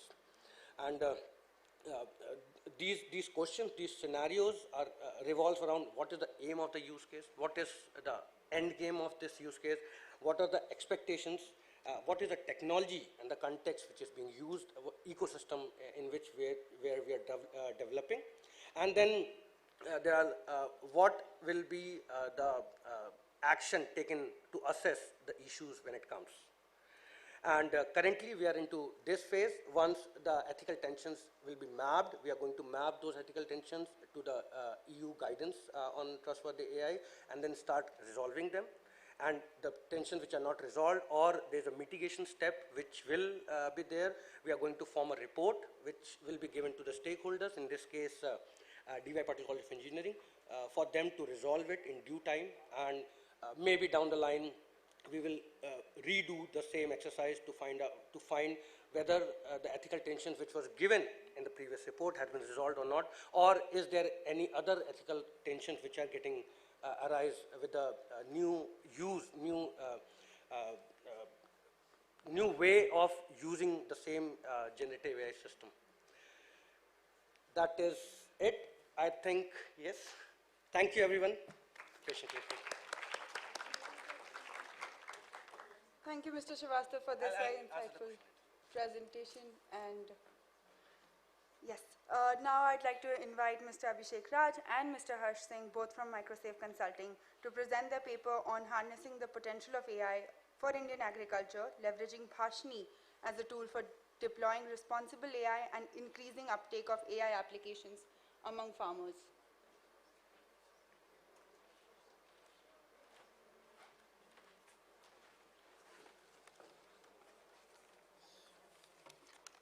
Hello everyone, a very good afternoon to all of you. My name is Abhishek, and I am joined by my colleague Harsh and Anshul, who has joined virtually from DC. We work in a social impact consulting firm called Microsafe Consulting in their Center for Responsible Technologies practice group. We are here to present our policy brief on harnessing the potential of AI for Indian agriculture. In particularly, we talk about AI-powered chatbots and how to leverage Bhashini, which is India's local AI-powered translation initiative, to increase the uptake. So yeah, let's get started.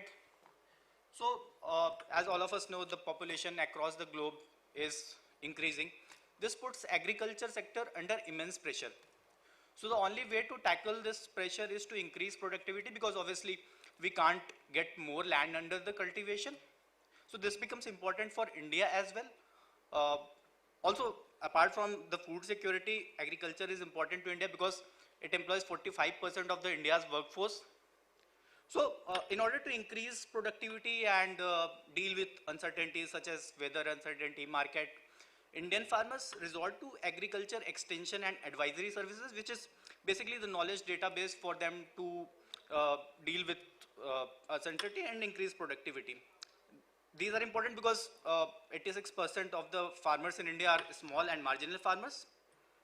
So these extension services are delivered basically through extension workers or through SMSs or through IVRS systems. So, but again, these extension services have certain limitations, such as extension staff has a shortage. Like for 1162 farmers, there is one extension worker, plus the SMS and IVRS are centralized advisory, which is not suited to the local context, right? So with the growth of the technologies such as AI, particularly the generative aspect of AI, this AI-powered chatbots could help to customize and personalize the recommendations for the farmers, and also reduce the query redressal time. And also with the coming of Bhashini, which is local language translation initiative, the linguistic barriers can be broken down. To identify the barriers in the uptake of AI-powered chatbots for agriculture in India and provide recommendations, we undertook a study to understand the current ecosystem of players. We focused on 4 case studies in India, namely Ama Krushai, Jugalbandi, Kisan E-Mitra, and Kisan AI, to understand the challenges faced in scaling these innovative solutions among farmers of India. We undertook secondary research and engaged with multiple stakeholders such as agriculture experts, farmers, solution architects, academicians, and government officials. This became the basis of the identified challenges and recommendations provided in the further slides.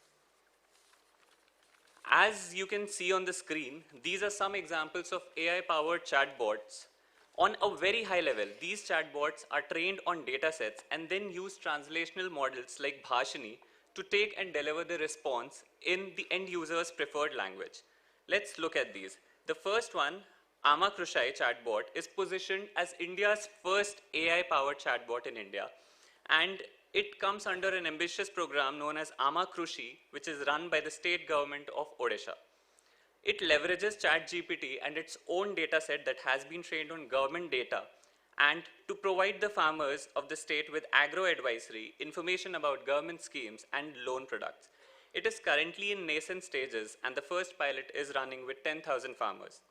The second one is Jugalbandi, which is a collaborative effort between Microsoft Research, AI for Bharat, among others, and is an open source API with multiple use cases.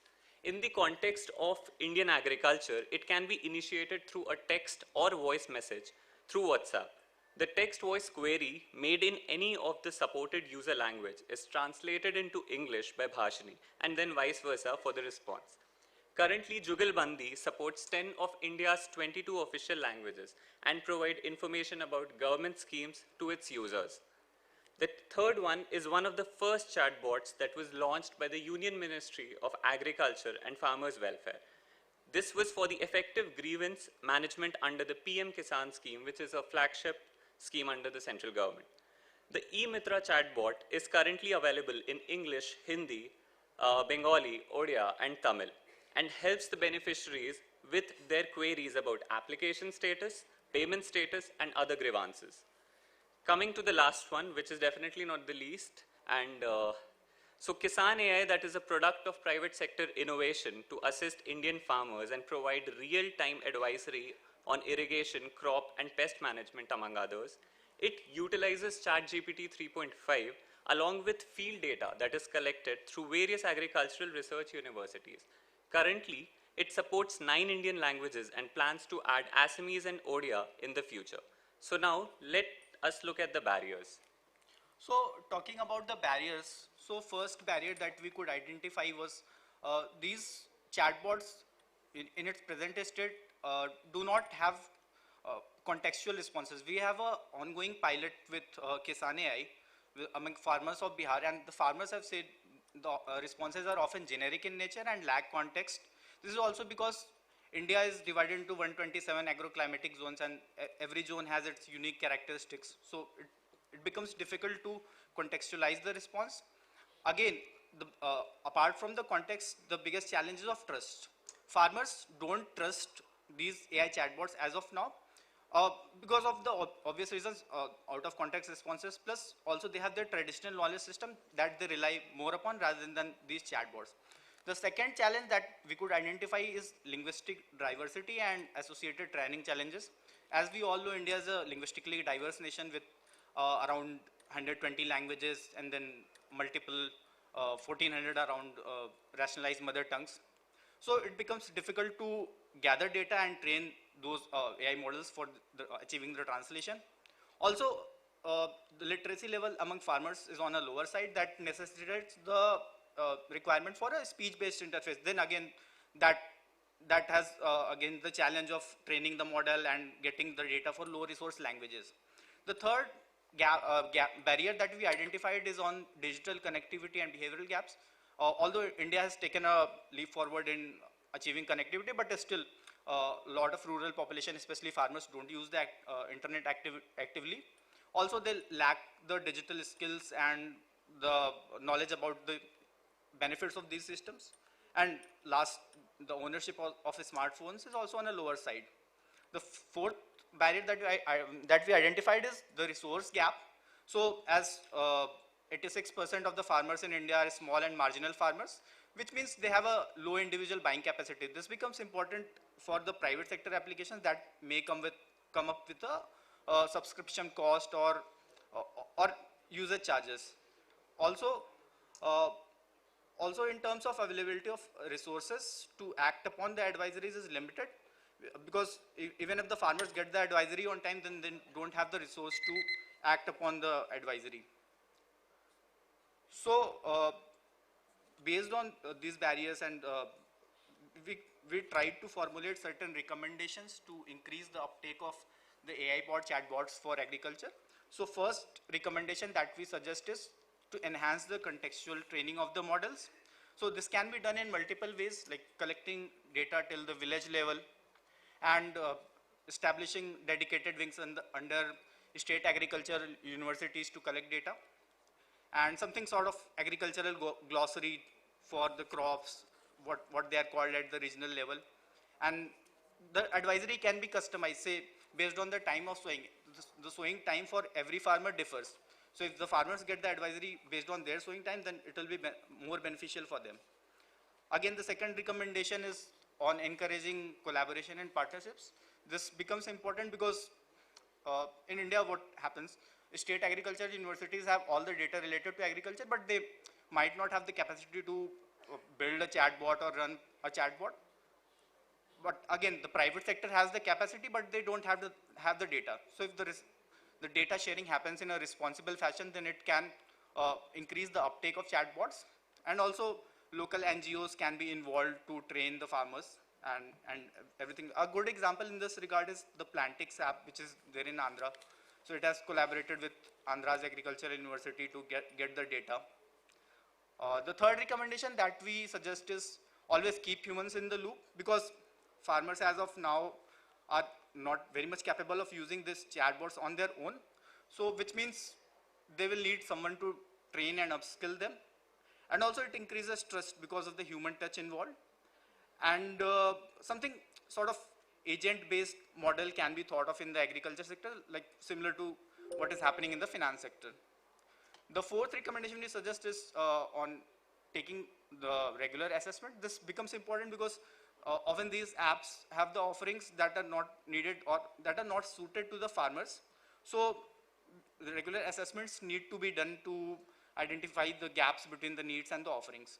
The final recommendation and the most important recommendation is to ensure data protection and privacy of the farmers, because in the coming decade, there will be a lot of farmers' data collected, and that can lead to indiscriminate uses also.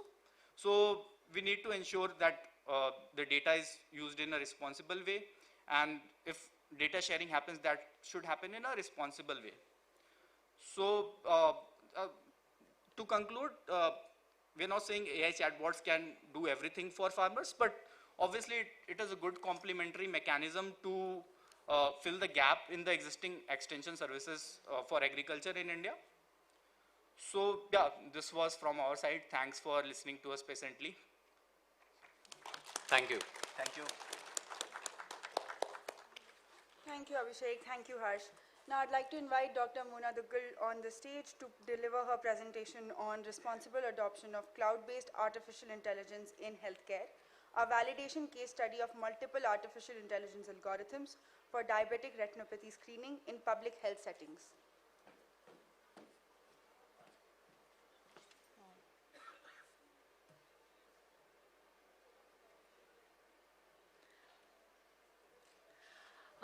Good afternoon, everybody. I think this is a showstopper.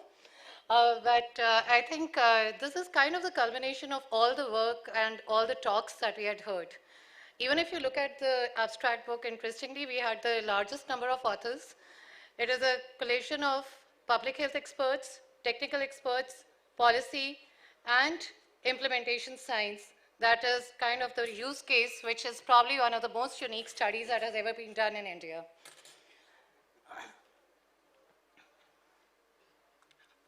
It's not going.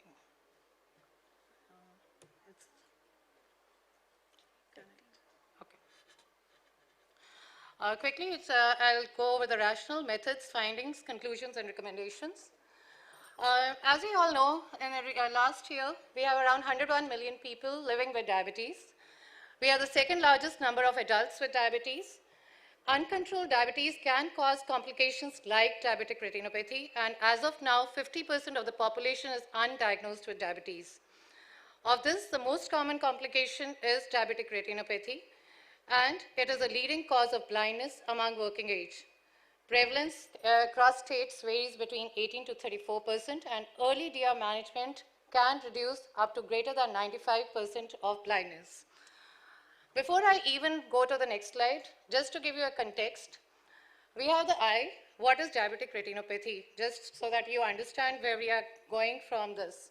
The back of the eye is the retina, and in the retina you have the blood vessels, and if they are damaged, there's called the diabetic retinopathy, and they are different. There's a grading system. There are signs that you need to detect for you to call it as diabetic retinopathy. How do we actually diagnose a case of diabetic retinopathy? The most common case used is the image analysis. That is the fundus photography. So we have to do a fundus imaging of the retina to get to diagnose a diabetic retinopathy. What are the current challenges? Given we have a huge population that we are looking at, and it is an epidemic, so what is required? We require regular retinal screening and expert human grading of retinal images, and with limited number of trained graders and ophthalmologists, it's an extremely challenging situation. We also have been talking about needing to integrate screening due to increased diabetes prevalence.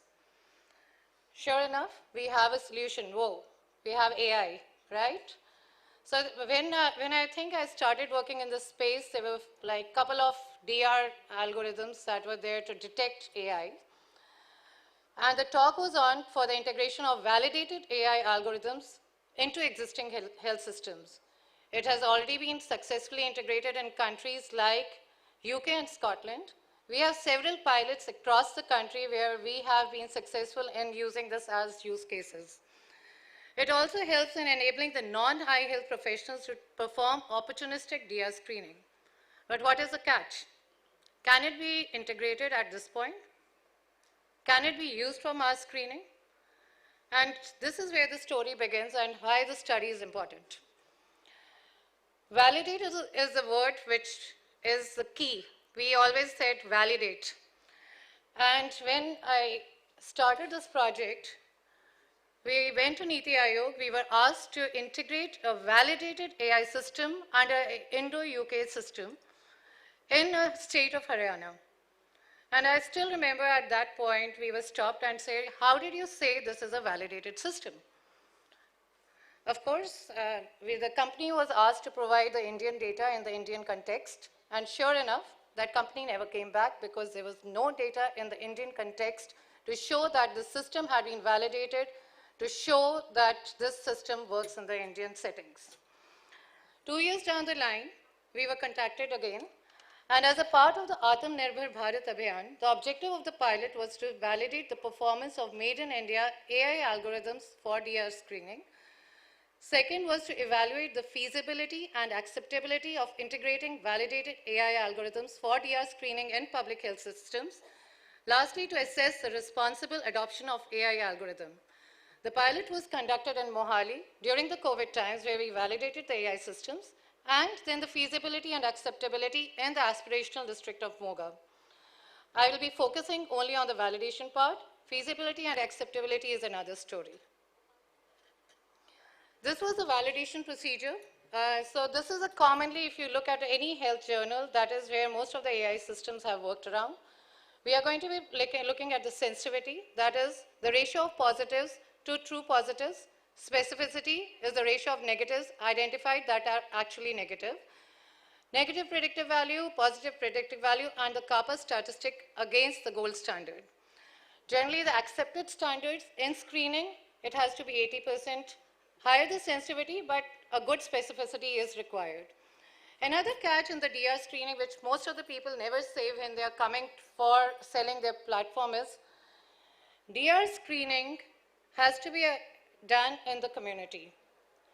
As per the rules of the ophthalmologist, if an ophthalmologist is not present, we do not dilate the eyes because there is a risk and an emergency situation can occur.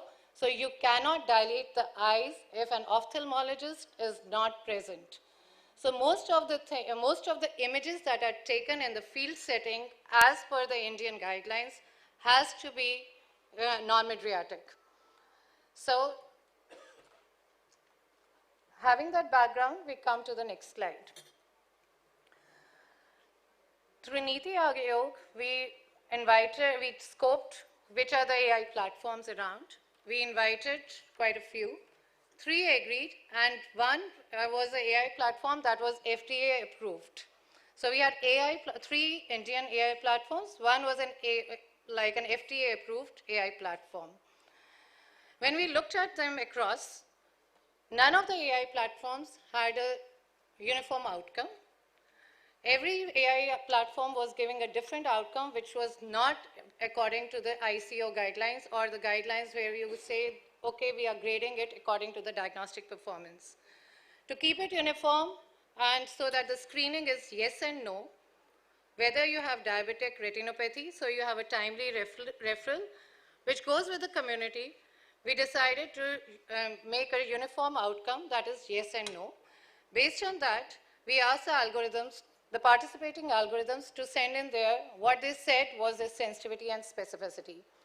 As you can see, all the algorithms said it was greater than 90%, both sensitivity and specificity. We took those algorithms, we talked to them, how the data was going to be shared, everything was charted out. We validated the systems in a system that is like in a community system by a highly trained non-ophthalmologist in the community settings. And the sensitivity and specificity that came out was, sensitivity was 60%, between 60% to 93%, and specificity was between 14% and 96%. The AI that was FDA approved, that dropped out because they had like approximately 99% sensitivity and a specificity of 4%. They decided not to go ahead with the study. We try to adopt all the processes of responsible adoption, ethical approval, trial registration, formulation of a project advisory group, training of a non-ophthalmologist to the level of an ophthalmologist in taking the images, establishment of a darkroom, low cost, good quality, non-mydriatic, made in India, fundus camera to ensure inclusivity and where the states can procure. And it is generally the state said, if we have to start the program, it has to be less than 10 lakhs. Consent and recruitment of the study participants, data management for storage, storing and segregation. It was done on the Niti server. Image gradation by 3 graders, which were all certified, and the 3rd grader was for the break in case the 2 graders did not agree. Conclusion was, What was it? Do we have AI explainability from the sets, information on the training data sets available, information on the intrinsic evaluation and fine-tuning of the metrics data, and lastly, information on selecting the most optimized parameters for uniform grading the results. I'll not go over the rest because there are a few other slides which I need to go over. My team asked for data set details for all the AI platforms. As you can see, it was not uniform. The number of images was not uniform. Race and ethnicity was across. So, generally for two AI platforms, it was Indian. One, it was Indian, Asian, and Caucasian. Cameras were across. And the photographs, who was annotating and how they validated it was not there. This was overall interpretation of the quality of the data shared. Last, we went back to the AI companies and whether they adhere to the principles. This was what they said. We started going out to the market, conducting camps on our own. During the entire process, we screened more than 94,000 people till date, and there are no ethics requirements to conduct the camps. AI development, there's no compulsion to have any ethics clearance for training our data sets. Ethics around data usage for AI development is still gray, so we don't have any good deal of clarity in this entire aspect. Legal experts concurred. Right now, AI companies are quickly creating large data sets. They are self-regulating and saying we are anonymizing and not revealing it to the public. We don't want to get into trouble. Regulatory policy regulations are vague or gray and not completely well-defined and not completely tested. Recommendations: we need access to high-quality and trustworthy data, robust data governance and privacy frameworks, AI upskilling, reskilling for digital workforce transformation at the 3 Ps levels: policy, program, and population level. With that, I conclude. I want to acknowledge the entire team, of course, and of course, specifically Dr. Vinod Paul and Ms. Anna Roy, who actually conceptualized and helped us to do this project. And with that, I thank everyone. Thank you. Thank you, Dr. Mona Duggal. Thank you to all the presenters for joining us today and delivering your presentations in person and virtually. I'd also like to thank the hall coordinators and the team from NEGD and DIC who helped me coordinate this entire event, particularly Satyavir sir, Raghav, Ankita, Kanika. I'm really sorry if I've missed out on any of the names. I'd also like to invite Professor Ravi on the stage, along with all the authors, to share with them the mementos and the gifts that we have for them.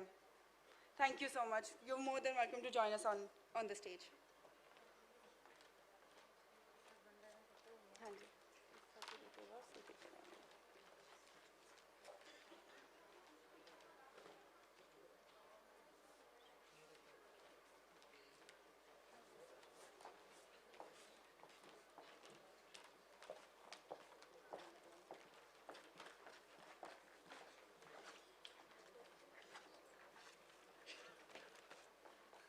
We have a round of applause for all the authors. Thank you so much, audience, for joining us and staying till this time.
The members of the audience are requested to join us for lunch in Hall 14.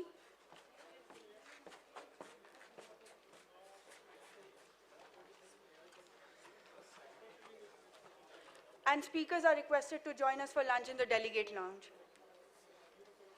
In case there are any issues in identifying which one is which, you can reach out to us. Satyaveer sir is here, I'm here, and we'll be more than happy to guide you.